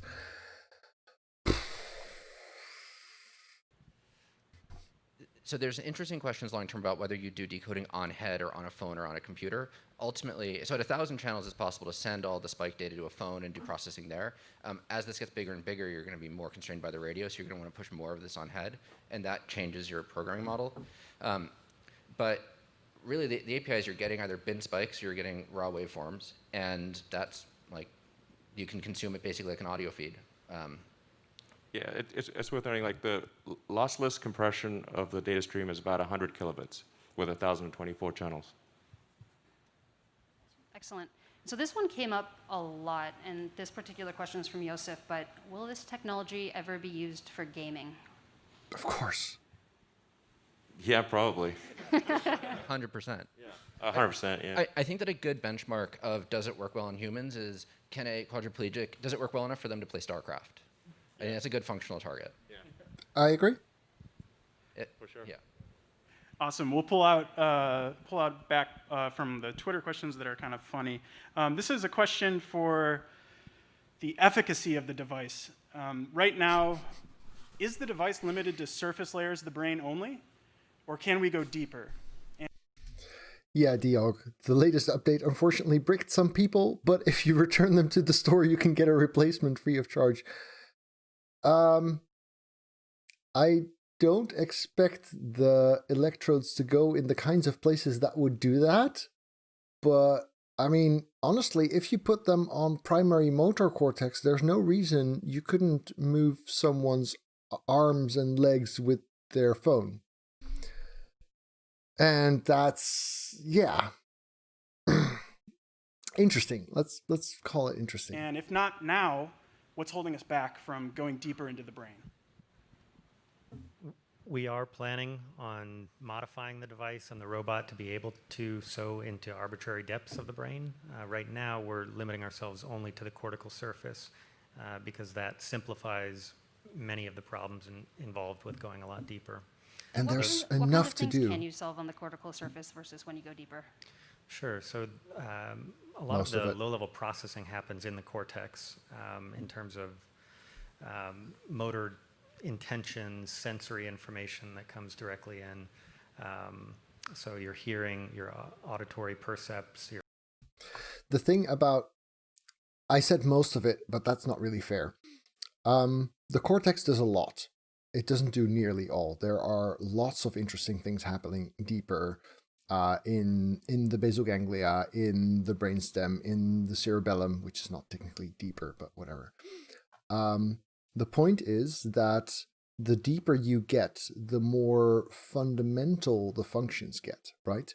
If you're in the brainstem, then you're looking at functions like breathing and coughing and really low-level body control stuff. And the deeper you get inside the brain, the more evolutionarily preserved and the more relied upon features get. So messing with, for medical purposes, being able to correct things there because they are so fundamental and important is actually really nice, because that's why we have deep brain stimulation, because you're looking at like underlying architecture. For more consumer purposes, yes, they are also more hardwired, absolutely. If you're looking at more consumer purposes, the things that you're interested in are staying away from the more fundamental, deep body control stuff, and staying away from the important underlying wiring of the brain. You want to get into the content layers, right? You want to get into the perceptual input layers. You want to get into the motor output layers, and you want to get into thinking, like telepathy, kind of cool, right? Learning. And that stuff is mostly stored and processed in that big outer layer of cortex. So for medical purposes, being able to go deeper is actually more important than it is for consumer purposes. Your visual processing, a lot of that happens in the cortex. I mean, you could solve blindness. You could solve paralysis. You can solve hearing. You can solve a lot just by interfacing with the cortex. Those are actually the easier problems. Making a good interface to control a computer with your thoughts is probably harder than just replacing a complete input stream. And to be clear, we actually do insert, I guess, about 3 or 4 millimeters into the cortex. So these electrodes are sensing from multiple layers within the cortex. There are deeper brain systems that are underneath your cortex, like the hypothalamus, and I think that is something we'd want to interface with for sure, because that's going to be important for curing things like depression, addiction, that kind of thing, anxiety. Yep. So, but yeah, like I said in the presentation, overall we're aiming for a general purpose device. Yeah, replacing what we do with deep brain stimulation is just not what this device is physically designed for. It's more designed to replace the Utah array that they mentioned in the beginning, the air gun stamped grid electrical thing, and to me that is potentially more exciting, but that's more my sci-fi interest brain than my medical assisting side of things, I think. And really the thing that would change from interfacing with the cortex versus deep brain systems is kind of the length of the electrode. So we just need kind of longer wires and to adjust the robot in order to access deeper regions of the brain. The wire also has to get there. And in order for the wire to get there, you can't just go push and push and push, because then you have no control over where it goes. I mean, the deep brain stimulation electrodes are very long and firm, which allows you to implant them, but that creates problems with what happens if you shake it, right? Whereas with these wires, they are so flexible that you don't really have much control over where they go when you're poking them in from the outside, except for what they're doing now, which is like millimeter depth. So simply saying it's just a matter of putting in longer wires, either he doesn't understand, or he's lying, or he's trying to simplify way too much, in my opinion. In order to be able to determine where wires go, if you want to go deeper, you need a way more invasive surgery or way less flexible cable. And that is just a bigger technical and medical challenge. Awesome. Ian, did But you have even now, anything I'd to say add? the robot is designed, like the full length is like 7 centimeters or 8 centimeters. Yeah, so right now we're designed for like 6 millimeters. The actuator itself isn't actually limited to 6 millimeters. It can go much deeper. That's sort of, in addition to scaling out sort of to the rest of the surgery, also scaling to deeper, which is mostly a sensing problem. So the ability to avoid deep vasculature is sort of an interesting problem that we're working on in the robotics world here. You can insert them through a needle and remove the needle. I think when they're talking about the actuator, that is roughly what they're saying, right? The actuator is probably something like that. That still means that the needle is penetrating through a lot of brain. That the same goes for deep brain stimulation, of course.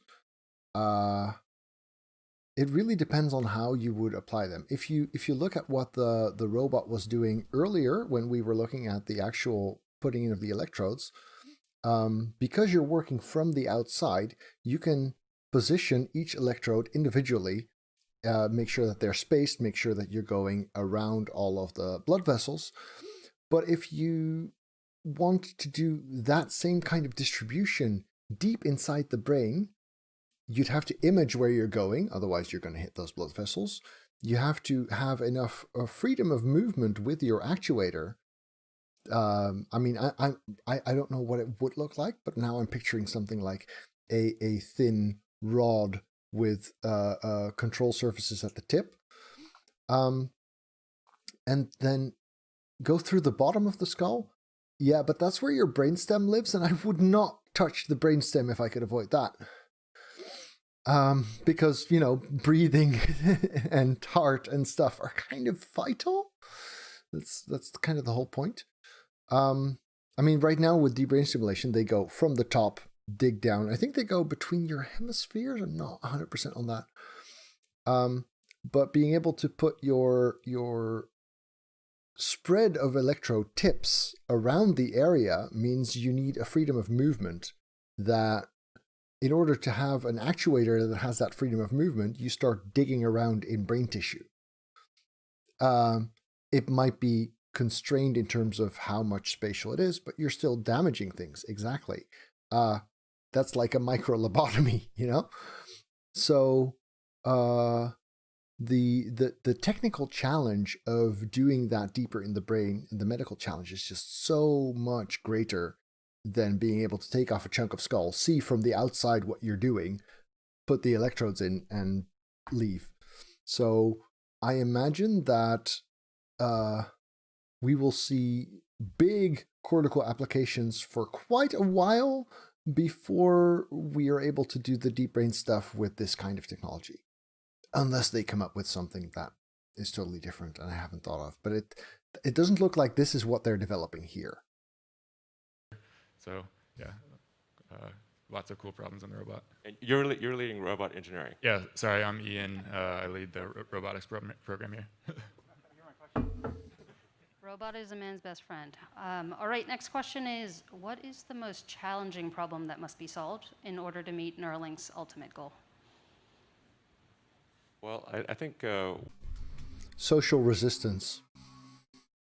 Honestly, that would be my true answer. I don't think I'd answer it if I were them, because, well, they have other objectives than I do. But people's rejection of this concept and stuff like that would probably be one of the bigger challenges. One of the harsh problems is kind of, I'd say, material science and especially the installation of the electrodes. What would you say? Yeah, absolutely. Also, you want to introduce yourself? So I'm Felix Deku. I currently lead the microfabrication team. My team makes up of a group of process engineers and material scientists. And our job is to make the tiny wires, as Elon referred to them, what we call the threads that are implanted in the brain. And of course, the threads are made of conductors and insulators, and choosing the right material that is amenable to the brain and compatible to the brain is something that our team have expertise on, and we work seriously on interface engineering just to make sure that our layers are actually well thought through, well designed, and at the end of the day, when we implant this device, they'll be actually functional. Yeah, I think a lot of neuroscientists, like the people who actually work with brain electrode implantations, are pretty jealous of the technology being used here, because the things that I worked with, now this was 2006, 7-ish, yeah, maybe 8 even, is bigger, more disruptive, less versatile. So the material science progress that enables threads like this is definitely a very significant part of why this works now. Yes. For either reading or for writing in the brain. Yeah, and I think it's going to be important in terms of material science problems, is making sure that the threads, the electrodes, can last for decades in the brain, which is a tricky thing because it's a very corrosive environment, and you're in a dichotomy where you want to read and you want to sense electrical signals and you want to generate electrical signals, but you don't want to corrode the electrodes over time. So you need to have an insulating layer that is very robust, but also very, very thin. Yeah, the technology that I used when I did my internship there involved taking the 4 wires yourself, putting a weight at the bottom, spinning them, heating them with like a paint drying device so that the outer layers would fuse and they would become one bundle of 4 electrodes, a tetrode, and then actually putting those inside the device that would be implanted on the head. And it's funny because I worked together with a friend of mine who also did his internship in the same lab, and you would actually have to physically make the electrical connections using a small brush and a silver paint. And he and I were both eminently qualified for this internship because we both painted Warhammer. It has to be just the right amount of insulation, and it has to stay that amount of insulation over time. So this is why I think we think probably like a silicon carbide type insulator is probably the best long term from a material science standpoint. But silicon carbide is a tough material to work with, but that's probably the right choice long term. Would you say? Yeah, I totally agree. And it's also, apart from its electrical properties, it also helps with adhesion between the metal layers and the polymer substrate. Other thing that we're also looking at is, since we're actually reducing the electrode dimensions, the electrode side, the actual side that actually speaks to the neuron, also have what we call high resistance to the signal. So we actually look into like material engineering that will reduce the impedance at that interface, so that we can actually have a very small electrode side but still be able to speak clearly to the neuron. And when you guys say thin, how thin? How thin? So one strand of your hair is about 100 microns in diameter. We can think about dividing that into 20. So our one of the thickness that we're working on is about 5 microns, and we have this possibility to go even really thinner in the nearest future. Yeah, we think we can probably go sub-micron in thickness, but obviously as the thinner you make the wire, the harder it is to sense the signal and to do stimulation, because there's less cross-sectional area for the current to traverse. In terms of upgrades, that's part of why I wanted to show the explanted plig, is to show that you can actually take the device out, and there's no observable behavior change. The pig is as happy as before and healthy, and I think this is going to be important for upgrades, because obviously if you get an early device, then by the time, let's say you get version 1, probably by the time we have version 3 or 4, you want to upgrade. You wouldn't want version 1 of a phone and 10 years later everyone's got version 3 or 4. So it's going to be important to be able to remove the device and upgrade it over time. So, so over time, the Neuralink would do even more than it did before. So, like I said before, with those upgrades, I think replacing the actual electrodes will be problematic just from a having to relearn to use it standpoint. So waiting until the electrodes that they put in are at a point where you think, okay, this is sufficient, and then restricting your upgrade process to battery and chipset and stuff like that would seem like a more sensible plan to me. Then again, people are eager early adopters and stuff. You don't want to wait 15 years of your life for this technology if you think it's going to be life-changing. Awesome. So here's a question about the device.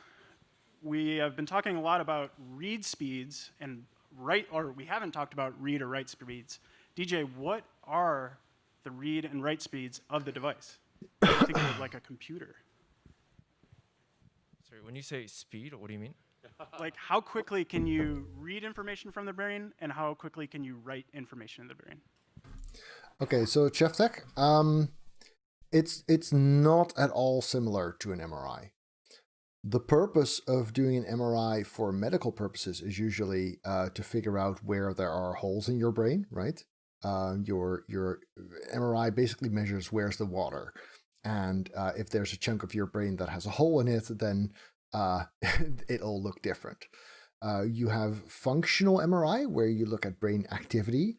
This is based on differences in the magnetic property of hemoglobin with or without oxygen on it.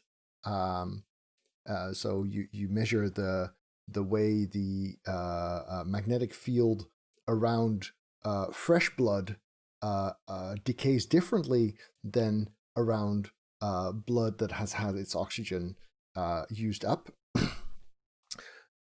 Those things work at the time scale of seconds, and we're now here talking milli or microsecond stuff. And they measure gross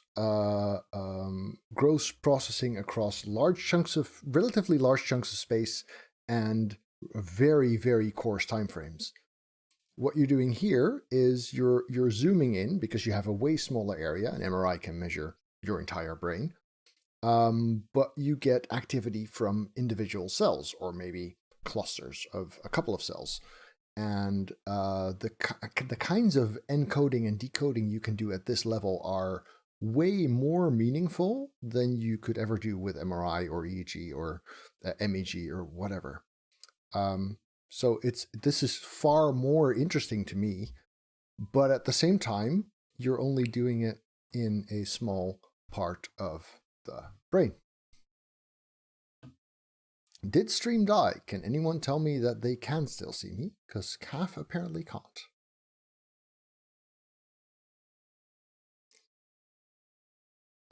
You are tracking the blood flow as a result of metabolic processing. So what happens is a brain region is very active. This is what we're trying to measure, but we do it indirectly. Brain region gets very active. Cells fire a lot. They use up a lot of energy, so a lot of ATP. The cells start gulping up oxygen from the hemoglobin in the blood. Oddly enough, the effect of directly using up the oxygen and the dip in oxygenated blood is not really that visible for MRI that well. It's more the fact that as a reaction to this metabolic activity, the brain, the vascular system, puts in more oxygenated, so fresh blood, into that region that has recently used up. So you have effectively some vasodilation, new fresh blood comes into that brain region, and that influx of fresh blood as a response to the metabolic activity in the region is what we can measure using functional MRI. So there's a curve based on if activity happens here, then first we have a very small dip, which is the actual using up of the hemoglobin. And then we have an increase in oxygenated blood and then a decay over time. And that entire curve is imaged using MRI. And then we kind of, that takes about 6 seconds from activity to peak, I think. And we try to reverse process when activity in every voxel of the brain must have taken place based on the assumption that that curve is the same everywhere, which is also technically not. So it's a very indirect measurement of what is happening in the brain and when. The beauty of it is that it can be fairly spatially accurate. I mean, you have voxels on a couple of millimeter scale if you have a big enough magnet. You can even, with a 7 or a 9 Tesla MRI, you can even image different layers of the cortex. Pretty sexy, but nowhere near the kind of signaling, especially on the time dimension, that you would get from directly implanted electrodes. That was a long segue. Okay, so let's see. So one of the things to highlight is that we... What, DJ, what do you work on? Yes, my name is DJ Sa. I'm leading implant electronics development. Like a chip design. And a chip designer, electrician. Yeah. So the prototype that we were showing, it has 1,024 channels. All of those channels are capable of recording and also stimulating. And in terms of recording, as Paul mentioned, we do have on-chip algorithms to do level of compression and extracting the signals of interest, in this case, spikes, neural spikes. Sure. And those things are actually happening at a much faster speed than your brain even is processing those information. Well, do you want to say like things like time resolution, like within how many milliseconds can you detect a spike, and what's the just some technical data? So in terms of the signals that we're collecting, that is also technically not true, because the brain takes into account a lot of timing information that these machines can't even see. So there is way more processing under the hood within a single neuron based on when activity comes in. Even if it doesn't generate a spike, there is still threshold adjustments, and there's a lot of complex processing happening at a lower level. So saying the brain doesn't process this fast is just flat out false. Probably this is relating to how frequently neurons can fire, and that you can sufficiently see the shape of the firing waveform at the frequency that they're measuring. We're digitizing them at 20 kilohertz. Generally, the signals of interest are anywhere between about a millisecond in width, and so we sort of sample it at 20 times that speed. And we have analog to digital converters that divides that into 1024 levels, so 10-bit resolution. And the spike detection is done in less than 900 nanosecond, which is really, really a fast time. And it's only sort of determined by the speed of the clock. And for making sure that our implant is low power, we're running them actually at a very slow speed. And then for stimulation, we can actually create any arbitrary waveforms with about 7 microsecond of resolution. So yeah, so I said before that the material science was a big factor in being able to do this. That kind of processing is also a big factor, because in order to make this brain-computer interface meaningful, being able to do stuff on the fly live, it's like your bus speed, and if your time from what your brain is saying to what your computer is hearing to what your computer is saying to what your brain is hearing takes too long, it's more like ping, actually, latency. If that gets to a very long time, then it's no longer a communication. Like trying to talk to stream chat when you have accidentally set your chat delay to a minute or two, right? Suddenly you're not talking back and forth anymore, but you're responding to something old, and people who are listening don't know what you're responding to anymore. So the faster you're able to get this signal in, signal processed, signal sent, received, reacted to, the more meaningful the meshing of the two networks becomes, the brain and the computer network. So basically, whatever you want to draw, we can stimulate and generate those pulses through any combination of our electrodes. And this is just version 0.9, or aspirationally version 1. As we go to version 2, 3, 4, these things will expand, I think, ultimately by orders of magnitude, many orders of magnitude. Great. Everyday Tesla asks, how big is the Neuralink team, and how much do you expect it to grow in the near future? There were about 100 people right now. I think over time, there might be 10,000 or more people at Neuralink. So I think, yeah. Couple orders of magnitude? Yeah, exactly. A couple orders of magnitude. Those are one of my favorite phrases. Yeah, just, a couple orders of magnitude is no big deal. Yeah, probably the number of electrodes will grow with the number of people at the company. Yeah, so this is actually the first time that they're actively mentioning number of electrodes as a big factor. But of course, if you go back to what we talked about earlier about upgrades and wanting to upgrade chipset or battery, the number of electrodes that they're able to get in one device and implant will increase over time as material science progresses, as robotic technology progresses, as computational needs might develop. So I do think that we will see that progress happening further and further. I am indeed excited for Crusader Kings 3. It's not tomorrow. The game's release is on Tuesday.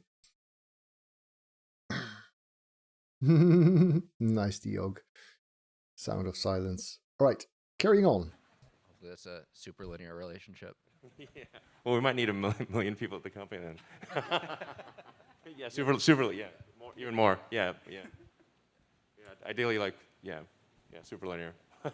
Our hiring quotas are determined by our channel counts. Yeah. Maybe it's 10 to 1 ratio or something. Yeah.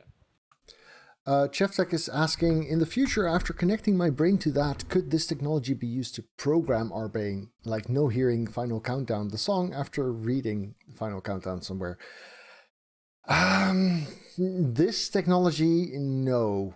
But this technology is also not the final stage of this field. As robotics get smaller and more non-invasive, or rather, less destructive when invasive,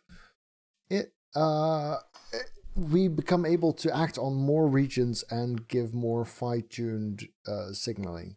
But that is again more sci-fi. The reason this is interesting now is it's becoming technologically feasible now, and that's scary and cool and scary and cool. Cool. So Twitter asks, how does the implant system fare against various disturbances from the outside, like electrical, magnetic? Very good Wi-Fi, question. Already had that one from chat as well. Radio. Good going, guys. Yeah, so the current version of the implant that we have is using Bluetooth low energy radio. So similar to any Bluetooth devices that are out there, they are able to coexist with other devices that are using and sharing our same spectrum in 2.4 gigahertz. Yeah, because we've never experienced issues with Bluetooth not working as you want it to, right? Obviously, as you imagine, when you go to concerts or there's just a lot of people, the signal quality does degrade because it is a pretty congested spectrum. So we are actually working on some new versions of the radio that are operating at different frequencies to be able to also send out a lot more data and have it be scalable to millions of electrodes. And then also in terms of sort of electromagnetic compatibility. Millions of electrodes. Ambitious. And interferences. obviously it's very important for us to coexist with other systems and just disturbances out there. So I think if they really want to go for millions of electrodes, then what they would need to do is move more processing on chip. So right now what's happening is they're doing spike recognition on the chip, but a lot of the other algorithmic processing that they're doing is done on the phone or on the device, whatever. And I suspect that if they go to, say, 100,000 electrodes per implantation site, and you get 5 implantation sites, then what you're probably going to see is some kind of dedicated short-range communication between the devices to a chip that does a lot of mid-level processing on the signal already, instead of only the low-level stuff that they're trying to do now. Could it be possible in the future to program the brain? I mean, it already is through our senses. It becomes more possible to stuff like this. Sure, more and more and more. For better and for worse. I mean, being able to reprogram your brain is, kind of what therapy is about. But it's also what propaganda is about. So yes, and yes, good and bad. there are also well-documented guidelines from FDA that we'll be following and doing a lot of testing for.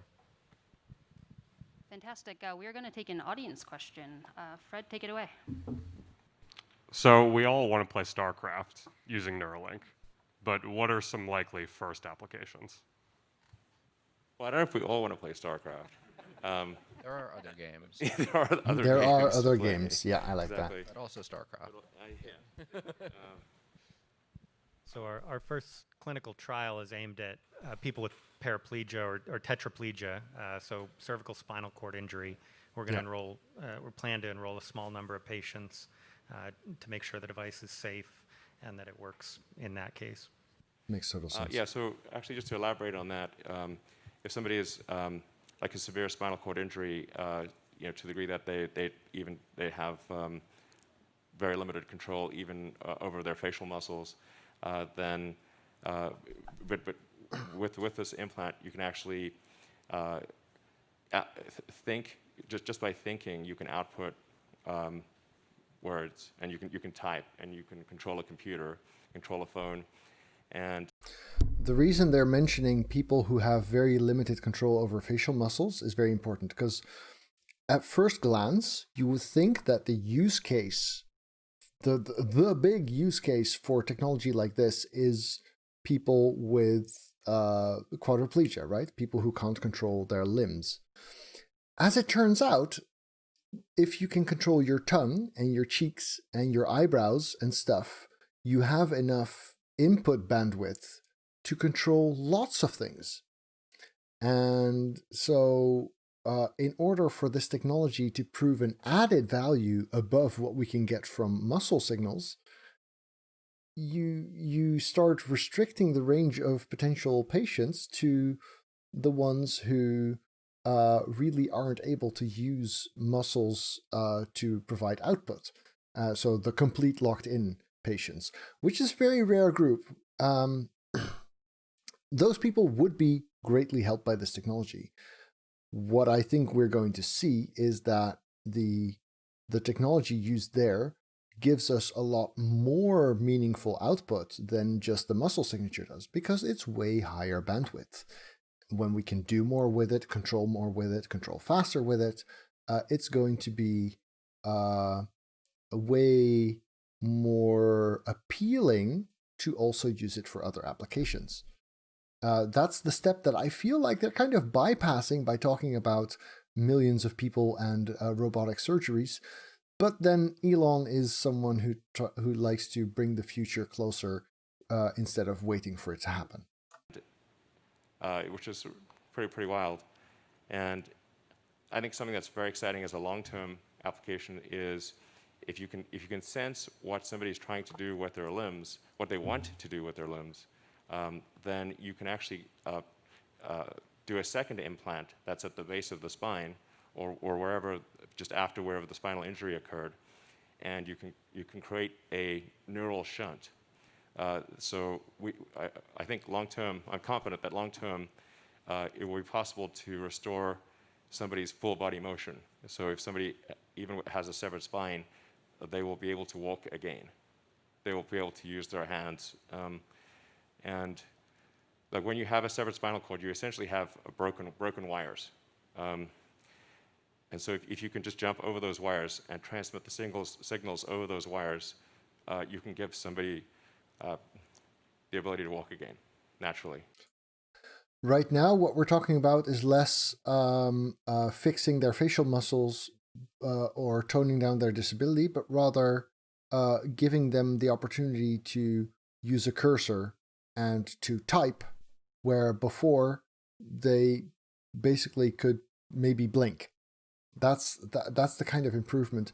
If you do not have the ability to communicate with your family and your loved ones, then the step from there to being able to use a cursor and a virtual keyboard is huge. That is a lot of freedom and life that you're giving those patients. This is kind of the medical step which you need as a validation to do this kind of technology, but I don't think that that's what they're doing this technology for, if that makes sense. So DJ, you talked about outside interference. Can anyone talk about the inside interference? So how to protect the implant from the body? Sure, I can talk about that. My name is Robin. I'm a mechanical engineer, and I lead the implant mechanical packaging and assembly team. So actually making the devices and designing the seal. So would you be able to use this for a coma patient to communicate if the brain activity is there? If you are in a long-term coma, the brain activity you would want to communicate wouldn't be there. So no. You might use the stimulation side to trigger coming out of the coma, if we understand the coma well enough. But essentially, yeah, reports like that are of course a little bit iffy. If you have activity that you cannot express, I could imagine, for example, if via your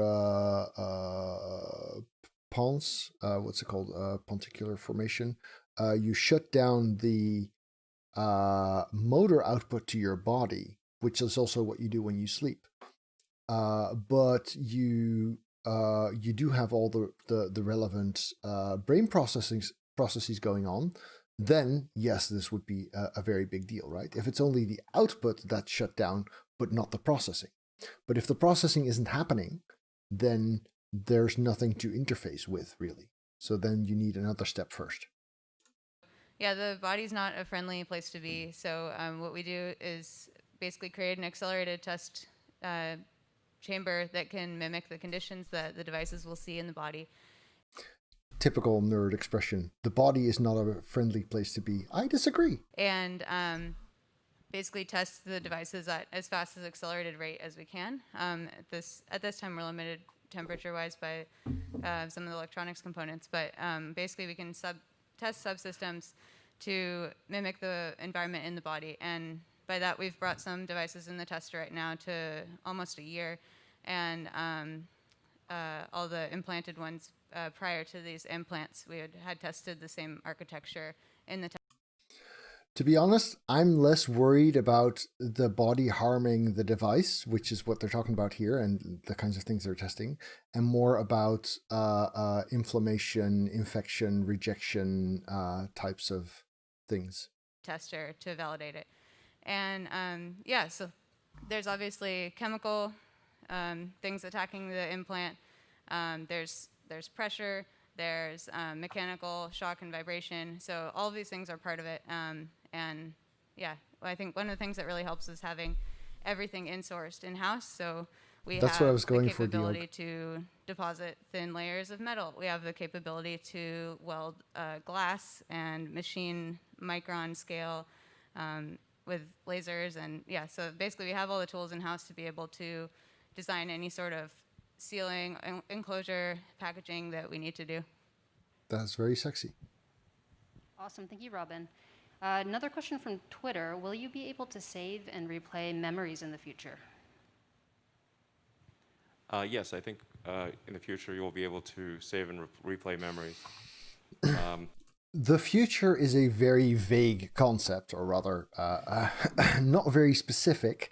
And this device, hell no. Conceptually, long-term predecessors of this device, yeah. I mean, this is obviously sounding increasingly like a Black Mirror episode. Yes, this is a Black Mirror episode. Well, I guess they're pretty good at predicting.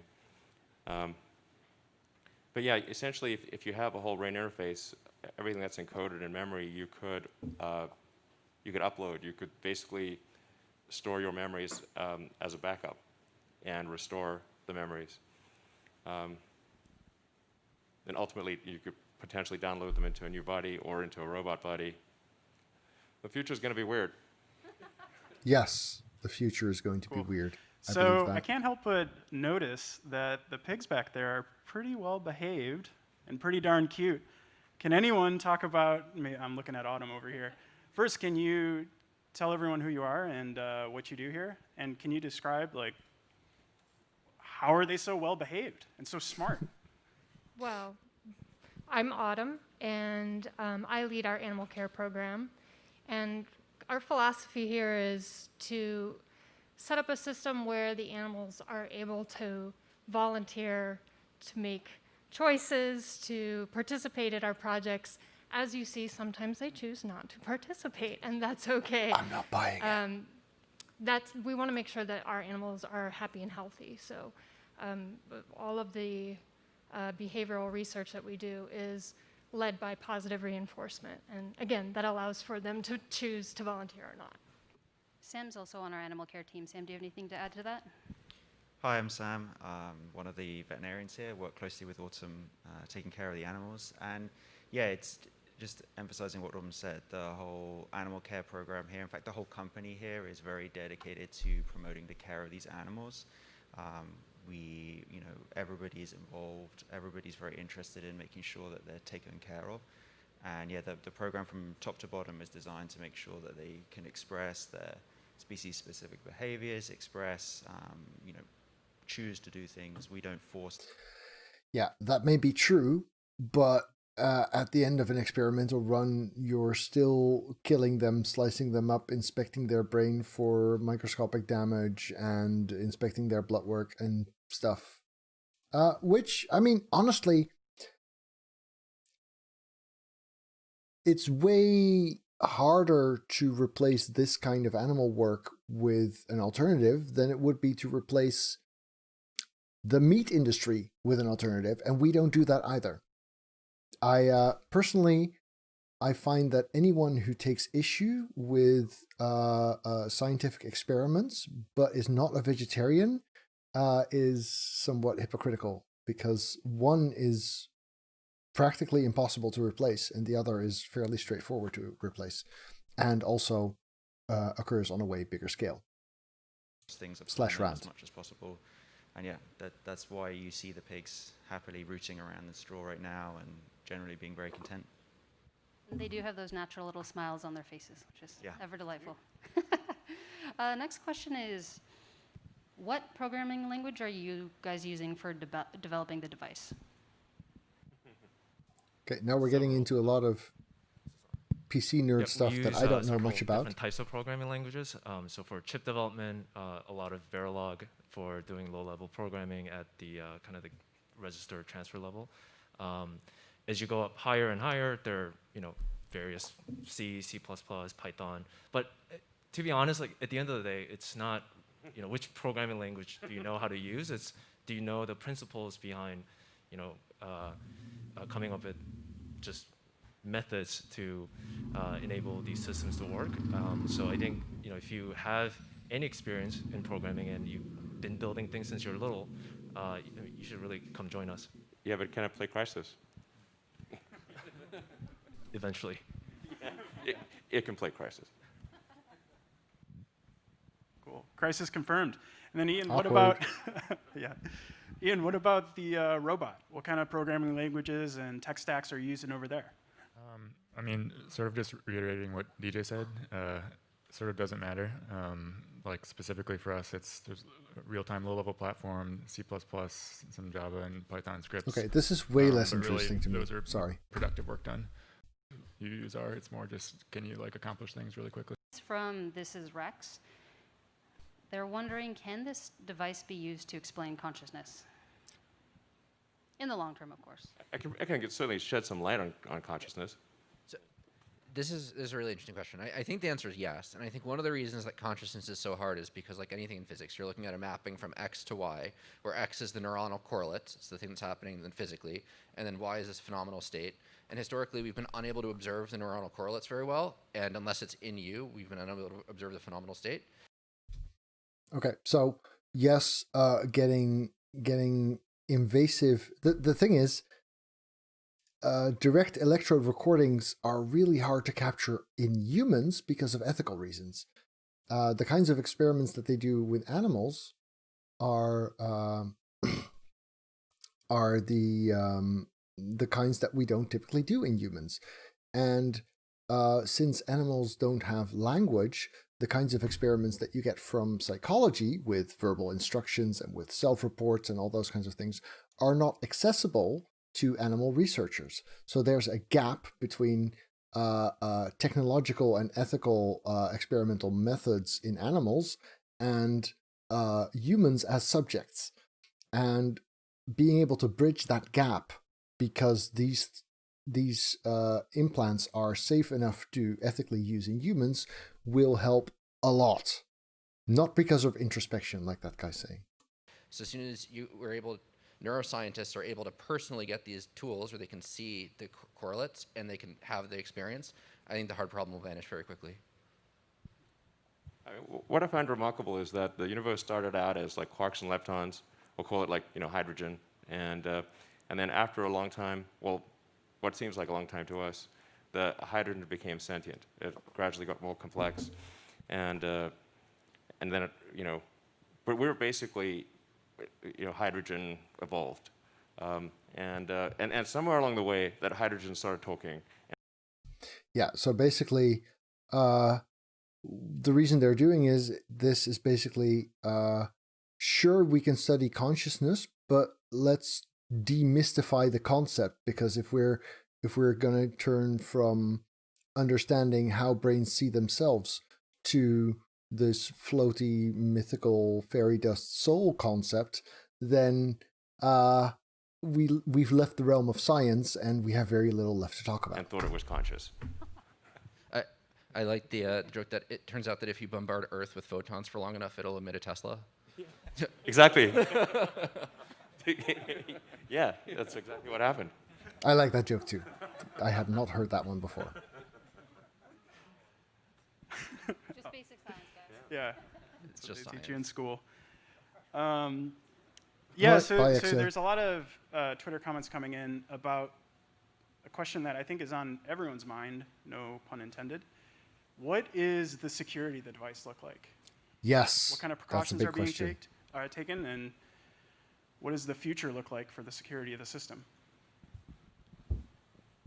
So first and foremost, privacy and security are top priorities at Neuralink, especially given the sensitivity of the data that we're collecting.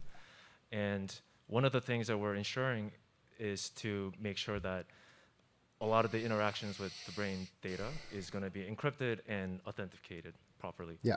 And I think Your data will be as this has safe with been us kind as of it a would sort be of with recurring any other theme, company. but one of the is things what I'm that hearing. we have the ability to do at Neuralink is that we work on every layer of the product, from chip design to source code, and it really gives us a unique opportunity to embed security as part of our design from the get-go, and to make sure that Yeah, that's all very nice until you open it up to third-party applications, APIs, government-mandated backdoors? There are no single points of failure. So as an example, we can actually completely isolate sensitive modules like the BLE radio by just segregating it out at the hardware level, and really making sure that we protect the I/O to the brain away from any potential attacks, and really minimizing the attack surface.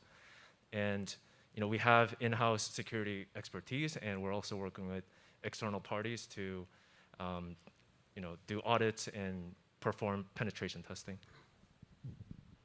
Excellent. Thank you, DJ. Well, actually, is there a point that anybody here wants to make that has not been asked in a question, but you think should be a question? Daxora, I understand that as coders, you don't really care what the language is so much as you care what the architecture is and what the code is doing. However, since they've said this is basically a recruiting drive, it makes sense that if they have a corporate structure that usually uses specific languages, it's good for people to know this, because it probably matters for whether you're getting in or not, or whether the job is something you'd enjoy or not. Anyone? Yeah? So, hey, I'm Zach. I work on the microfabrication team. I help making implants. And one thing that I think is really cool, just in general, is that this is a platform, essentially, so we can change the design up in a variety of ways. So if we find that a certain design or electrode size or number of electrodes works better in different areas of the brain, we have the capability to do that. I personally think that's very cool. Flexibility is key. Fantastic. Anyone else? Dan, do you have something to add? Yeah, I think one of the things that's allowed us to make such fast progress in the last few months is the use of pigs as a model. And we started out choosing pigs because of very similar anatomy of their skull to humans, same thickness and similar kind of membrane, dural membrane. But then as time went on, we realized that pigs are actually have amazing other properties. You can train them to walk on treadmills. You can train them to do all kinds of tricks, and also that they have this large representation of the snout in the cortex, which you can very easily stimulate. So the question would be, why are we using pigs? And I think we've even surprised ourselves at how useful they are as a model in this respect. And another important point is that it's very easy to keep pigs happy. They have very low needs, and so we can build an environment in which they have amazingly good welfare. Yeah, You seem very happy about food. Yeah, it's easy to make pigs happy, basically. They love food. Pigs really love food. This is a true thing about pigs. I think there's a couple of other reasons. Typically, the two most obvious candidate research animals for this kind of research are rats on the one hand and macaque monkeys on the other. Rats are too small, and macaques are too human-like, and we don't eat macaques. Well, most people here don't anyway. So if you would have had this same experimental setup, but with monkeys, people would have a way bigger sad and angry factor. And since a lot of people eat meat, I mean, okay, there's big factions that don't eat pork per se, but that's not because they care so much about the pig. Since pigs are in our brains as animals that we are willing to sacrifice for our personal needs / comfort, that actually probably makes them more appealing as a test subject as well for PR purposes. If they're, give them sort of some straw and some things to play with and some friends to hang out with and good food, and they're happy as pigs.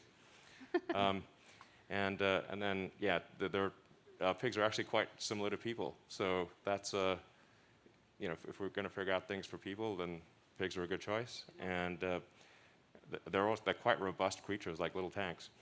And then I think one of the questions was like, what like little Cybertrucks. Is the device itself robust? And it's like, well, pigs, they bustle around quite a lot, and they bump into things, and they headbutt each other at times, and they're pretty animated. So if the device is lasting in the pig as it lasted there for 2 months and still going strong, then that's a good sign that the device is robust for people. Diog, yes, a friend of mine from university has worked with actual guinea pigs as guinea pigs quite a lot, working on electrode implantation and cochlear stuff for audio implants. Yep.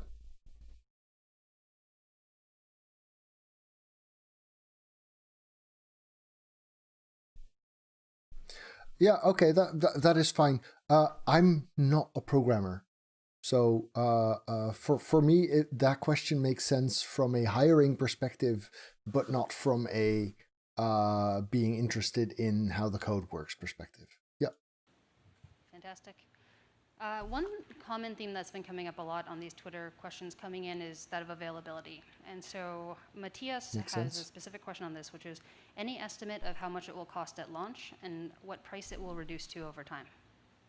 He's not going to give that. Well, I think at launch, it's probably going to be, I would say that's not really representative because at first I think it's going to be quite expensive, but that price will very rapidly drop. And I think over time, we want to get the cost obviously down as low as possible. But I think inclusive of the automated surgery, I think we want to get the price down to a few $1,000s, something like that. And that might take a decade. And it relies on the upscaling of this actually happening. You're going to see super rich, crazy people like himself being early adopters. You're going to see very small numbers of a lot of money per item. And in order, like they did with the Tesla, they had their first concept Teslas that were like sports vehicles, and then they had the Model S, which was a high-end price range, and then they went to the Model 3 for the big scale production. And I think you need some similar type of industry growth plan in order to make this work as a financial viable consumer product. For the medical side, it's way easier because, well, your customers don't have nearly as much choice. But for the consumer side, yeah. I mean, if it costs as much as a brand new modern desktop PC, I don't find that weird, including the surgery.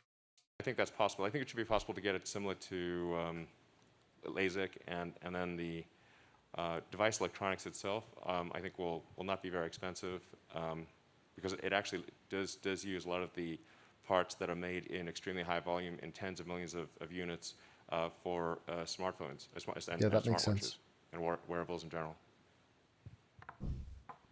Great. So here's another question about the device. What does the architecture look like? Is it a CPU, ARM CPU? What's going on inside the device that you can talk about, DJ?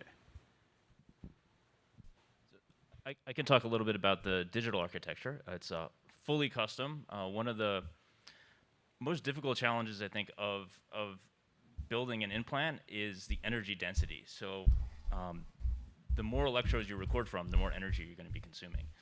And so there was nothing commercial out there. So there's an analog front end that's able to amplify these really small signals, like microvolt range, so that we can actually digitize them, and then take those signals and then find exactly what we're looking for.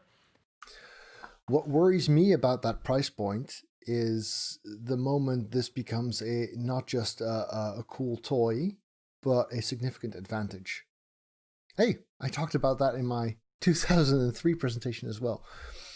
If the difference between having such a device and not having such a device is a determining factor in your academic success, in your professional success, and stuff like that, then this kind of technological boost to your cognitive and interface performance is a widener of the gap between haves and have-nots.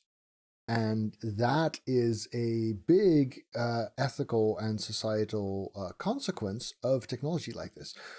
Same thing goes for education. I mean, it's not like that problem is new. And we as peoples, as governments, have different ways of dealing with that problem, right? If you look at the American way of dealing with the education problem, it is a deciding factor between haves and have-nots. It is a factor that keeps classes separated. Whereas, for example, in many European countries, access to education is relatively affordable for many, if not all, of the population. So if this technology becomes a crucial factor in people's success in life, I would hope to see similar adaptations at the way we organize our society to make sure that it doesn't become another factor like that.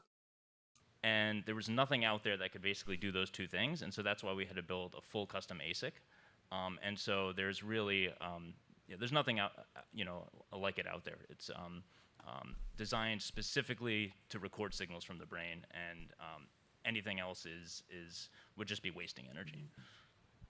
Yeah. So the thing that I would add to that is, so there are obviously elements that we customize from ground up, like our neural amplifiers and some of the algorithms that we develop. But a lot of the other systems around it are really borrowing from parts that are already been productionized and available from the wearables industry. So BLE radio, a lot of the low power. Productionized is an actual word? A lot of small sensors. So there are obviously the neural sensors that we're developing that gives us kind of a unique data set for our applications, but really a lot of that is getting packaged up and just not really resisting the industry that's been sort of been laid out to really create these devices with very short amount of time.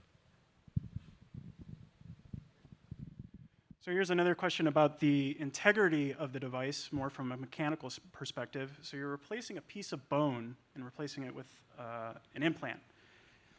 And then the person is going to take that home. How does the integrity of the device fare compared to, I don't know, bone or something similar? Sure. Well, I think Matt's probably replaced a lot of pieces of skull with plastic and other materials. So I don't know if you can talk about some of those. But yeah, basically, seems fairly trivial in the grand scheme of things. We know what the mechanical properties of bone are, and we know what the stresses on the device are going to be. So it's fairly easy to just go from first principles and design for any condition that it might see. Yeah, I mean, as you can see from the pigs, as I was saying earlier, the implants are obviously very robust because pigs move around vigorously, they roll around, they bang into the wall, they bang into each other. They do like headbutting. I'm kind of expecting Elon to bring out this big metal ball and then go up to the pig and show us that it's robust, but I don't think that's going to happen. And way more than people do. Well, sure. But it's not like the pigs are just walking around very delicately. They're high energy creatures. So Cheftek says, spitballing, if the device helps our brain function, make everything more perfect and we don't make mistakes, wouldn't it not stop our progress as a species, since a lot of inventions were made by accident? Honestly, if you need to do random stuff in order to accidentally discover stuff, that's not a mistake. Therefore, if we use this to become more optimal and make fewer mistakes, we also would not make the mistake of removing randomness entirely in order to lose access to invention. Right?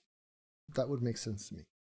And I think it's clear that the implants are, has been going for a few months, still going strong, despite a lot of vigorous activity from the pig. And it's difficult. You can't just explain to the pig, hey, you've got an implant in your head, why don't you take care of it? So it's got to be robust. against you know, a lot of head impacts, essentially. So, you know, I think maybe one of the things that I don't think that that's the isn't super technical obvious challenge. is that the implant itself is attached to the skull, but the electrodes have long threads, so you can have quite a lot of movement, relative movement between the brain and the skull, without putting attention on the electrodes that are inserted in the cortex. So, well, let's see. With that, maybe a couple more questions, or if anybody wants to make some comments, and then we'll call it a day. Yeah, I mentioned that before. The flexibility of those electrodes, the fact that they can just move with the brain, are a big part of why this feels relatively safe to me. So I just want to add to what you just said. So the thread is actually also in the brain, also because of their thinness, they're actually very flexible. And so as the pig is moving around and banging their head, the threads actually move with the brain, even the normal pulsation of the brain. And that help minimize stress within the brain tissue also. And That is has a long-term, huge impact on factor. the functionality of the device. Zach, how long are the threads? Well, right now they're about 43 millimeters, but like I said, it's tunable. So if we want to hit deep brain regions or some other brain area, like we totally can do that. Just to follow up on what Felix said about the threads moving around with the brain, I mean, that's great for protecting the threads, but it equally serves to protect the tissue around it. We have a lot of different That's ways my to, side of to things, image yeah. the tissue around the threads and iterate very quickly on doing things to them that will improve the overall biocompatibility. As a closing question, I thought we might go down the line starting with Dan, and what I'm wondering is, what is the number one thing on your wish list that you're really hoping that the Neuralink device will do over time that you're working towards? So my background is in visual neuroscience, and one of the things I think has great potential for the Neuralink is to provide a visual prosthesis for people who have retinal injury or blindness through eye injury. Yep. You can essentially plug a camera directly into the visual cortex and stimulate with an enormous array of thousands or maybe tens of thousands of electrodes to recreate a visual image. And in time, perhaps you can use that same technology in people who haven't lost vision to produce some kind of heads-up display, something like Terminator or something like that. Yeah, these are exciting things, and these are things that I expect we will see in our lifetimes. So that's big. Could it help you play chess because you're bad at chess? In principle, yeah. I mean, the question is, where do you draw the line, right? If you are playing chess, you could feed every, you could just have a chess computer on the side and have every move your opponent made, you put it into the chess computer. The chess computer is better than humans at chess, right? If you're able to do that with your head, where is the line whether you understand and know how to play chess versus you're able to look up the optimal move based on a chess computer? So maybe enhancing people's pattern detection and cognitive algorithms is way more interesting, but also way harder to do. I think information lookup is way more low-hanging fruit than actual cognition enhancement. So that's a different type of question almost. Wonderful. In fact, it's worth saying that, like, over time, we could actually give somebody supervision. Like, you could have, Sure. like, ultraviolet or infrared, Yep. or see and radar. Like, you basically name your frequency. X-ray you can just vision. dynamically adjust the sensor, or have sensors that feed into the visual cortex across a wide range of frequencies, and actually have superhuman vision. Go gadget. Yeah, so for me, telepathy. So I think it's incredible amount of effort to Yeah, put it's your a fair thoughts into answer. sort of words, and it comes out completely compressed. So being able to do that seamlessly without being able to compress it with all of the mechanisms would be great. Yeah, So ultimately, yes, we are talking about the kinds of technology that creates telepathy, hive minds. Uploading, not so much. You need way more full scans than that. But yeah, that is the kinds of things that we're heading towards, and it's super exciting and super scary. It's like just to, I'm sorry, to add further to that. In fact, when I did the Wait But Why article, I think Tim thought I said consensual telepathy, but I said conceptual telepathy. I would presume it would be consensual, because you definitely don't want just people, sending stuff into your brain without your consent. But a lot of our brain thought capacity goes into compressing our thoughts into words. And then you think of like the data rate of words. Words are a very low data rate. And we're putting a tremendous amount of mental energy into compressing the concepts and thoughts in our head into words, and then slowly talking. Speech is so very, very slow. And we could actually send the true thoughts. We can basically have far better communication because we can convey the actual concepts, the actual thoughts, uncompressed. That relies on the computer being able to understand your thoughts, because your thoughts in your brain need to be translated to the computer that needs to translate it to their understanding in their brain.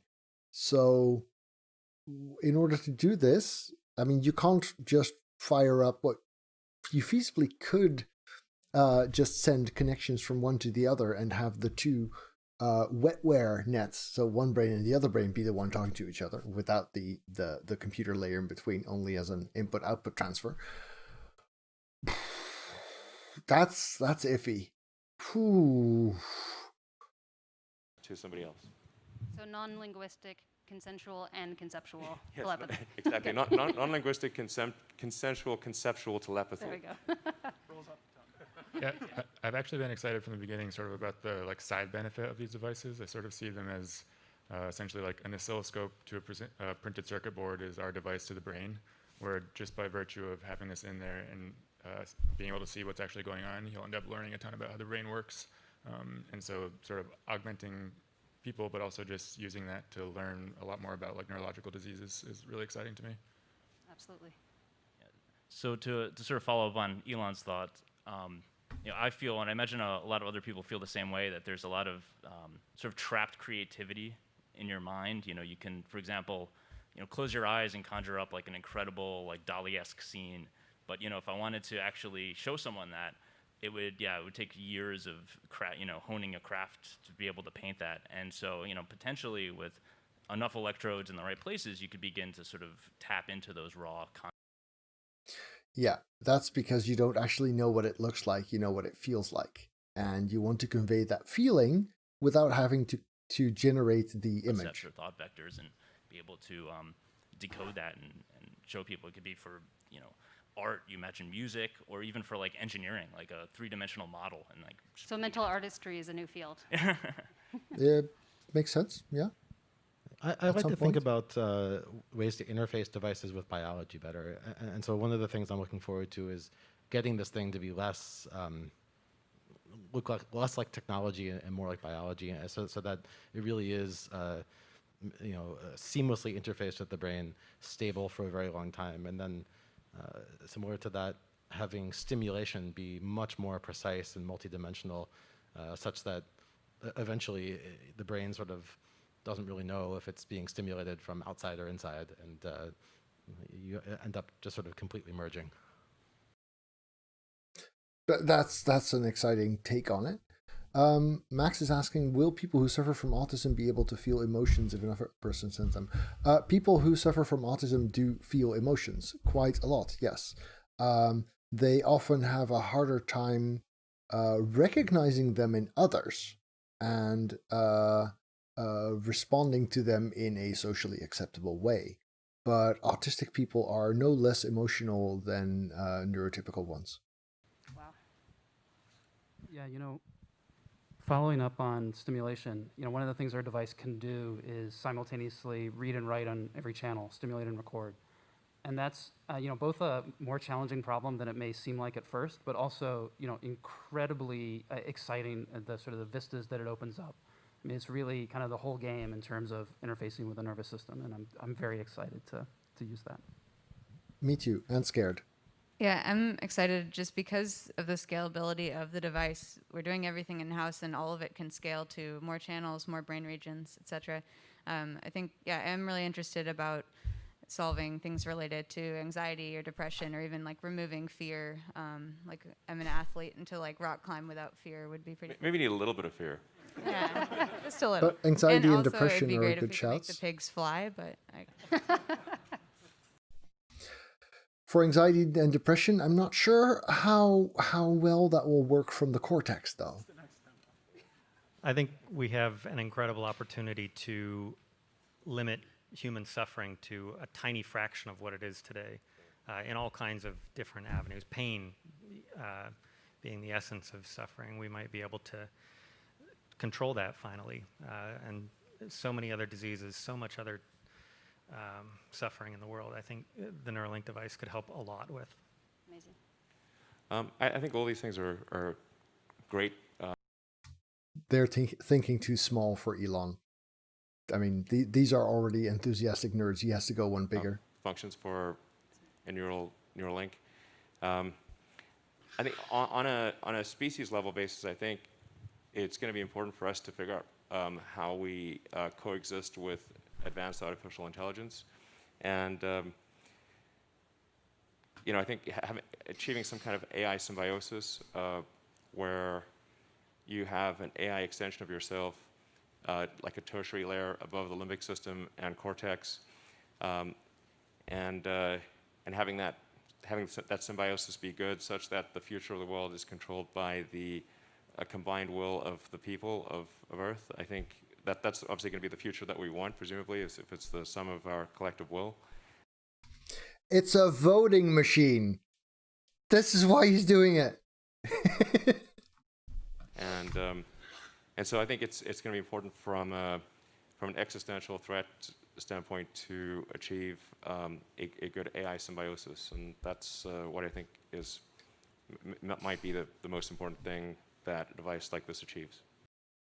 So, big picture, yes, absolutely. AI is one of the potential civilization-ending threats that we face. I'm not sure if brain-computer interfacing is the way to control that, but I do share this concern a lot. I have, in many ways, a very basic science interest, which is I'm really interested in the nature of consciousness. And there's a lot of very silly philosophy that's been written about it over the last 1,000 years. Fair enough. But I think that we've been very limited by the tools and our ability to interrogate and measure the brain. And as these tools get better, it will pull it into the realm of physics. And it's really one of the last big, great mysteries in science. Sure. I can see that.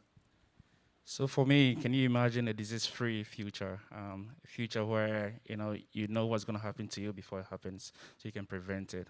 With these devices, we'll be able to not just pick up electrical signals, but we can also pick up chemical clues in the brain. And if you're successful, which I know we are, we'll be able to kind of prevent ahead of time, diseases.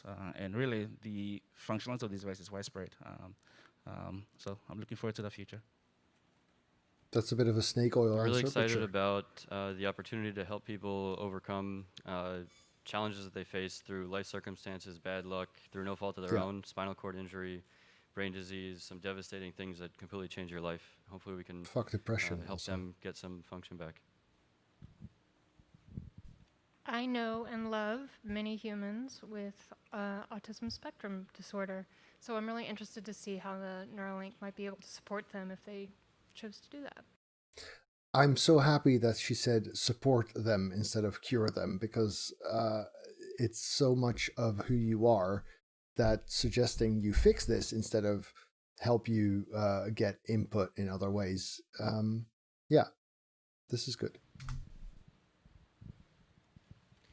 Yeah, so I mean, everyone else along the line has had amazing ideas and suggestions, and for me, it's about memories, and everyone loses those memories over time. I already can't remember what happened to me when I was younger, and it'll only get worse. And so having a repository of memories that you can access whenever you want. If you're feeling down, you can go access some good memories. If you miss something or miss somebody, you can go and access those memories. And I think that would just be such a life-changing experience to be able to just tap into that. Those are such a beautiful and diverse array of answers there. Yeah. All right. Well, thanks for tuning in. And as I said, please consider working at Neuralink and helping us solve these problems. There's a tremendous amount of work to be done to go from here to a device that is available, widely available, and affordable and reliable. So please consider joining us and supporting us in our mission. Thank you both very much. We're done.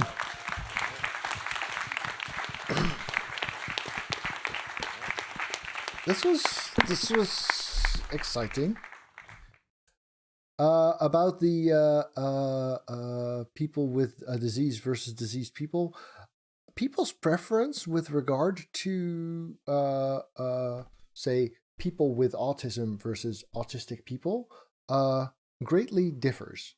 And I'm not going to prescribe one way or another. It depends on whether you consider the first word you say to be the emphasis, in this case people, or the first word you say is simply a modifier and the last word is the one you actually describe. So honestly, it's a bit semantic and stuff anyway. All right. Do you have any questions about this stuff for me for now?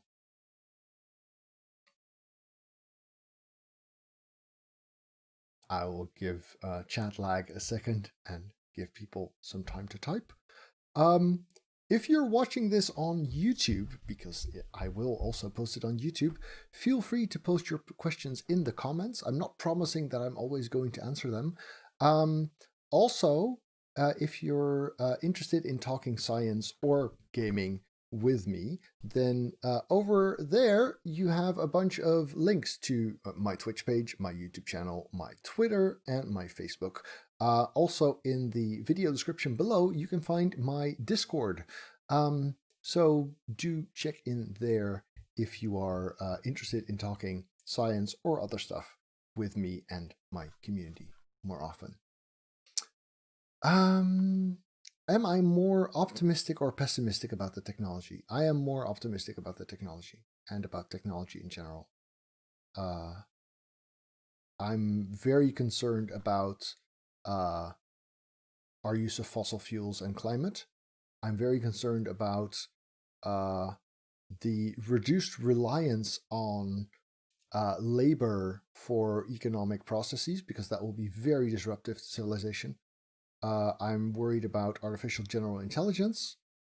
But this kind of technology, I could see, yes, it's scary. Absolutely. Yes, it creates whole new horror scenarios on the individual level. On a society level, provided that we treat it better than the Americans treat their education system, I'm hopeful. Yes. This was indeed very cool. I was kind of nervous doing a science stream for the first time here. I imagine I will be doing more of them. Yes, Diog. So thank you all very much for tuning in. Thank you for a very active chat and a very lively interaction. I'm kind of amazed that I watched a 1 hour, 15-minute video with you guys, and it took me 3.5 hours. So that's kind of cool. And until next time.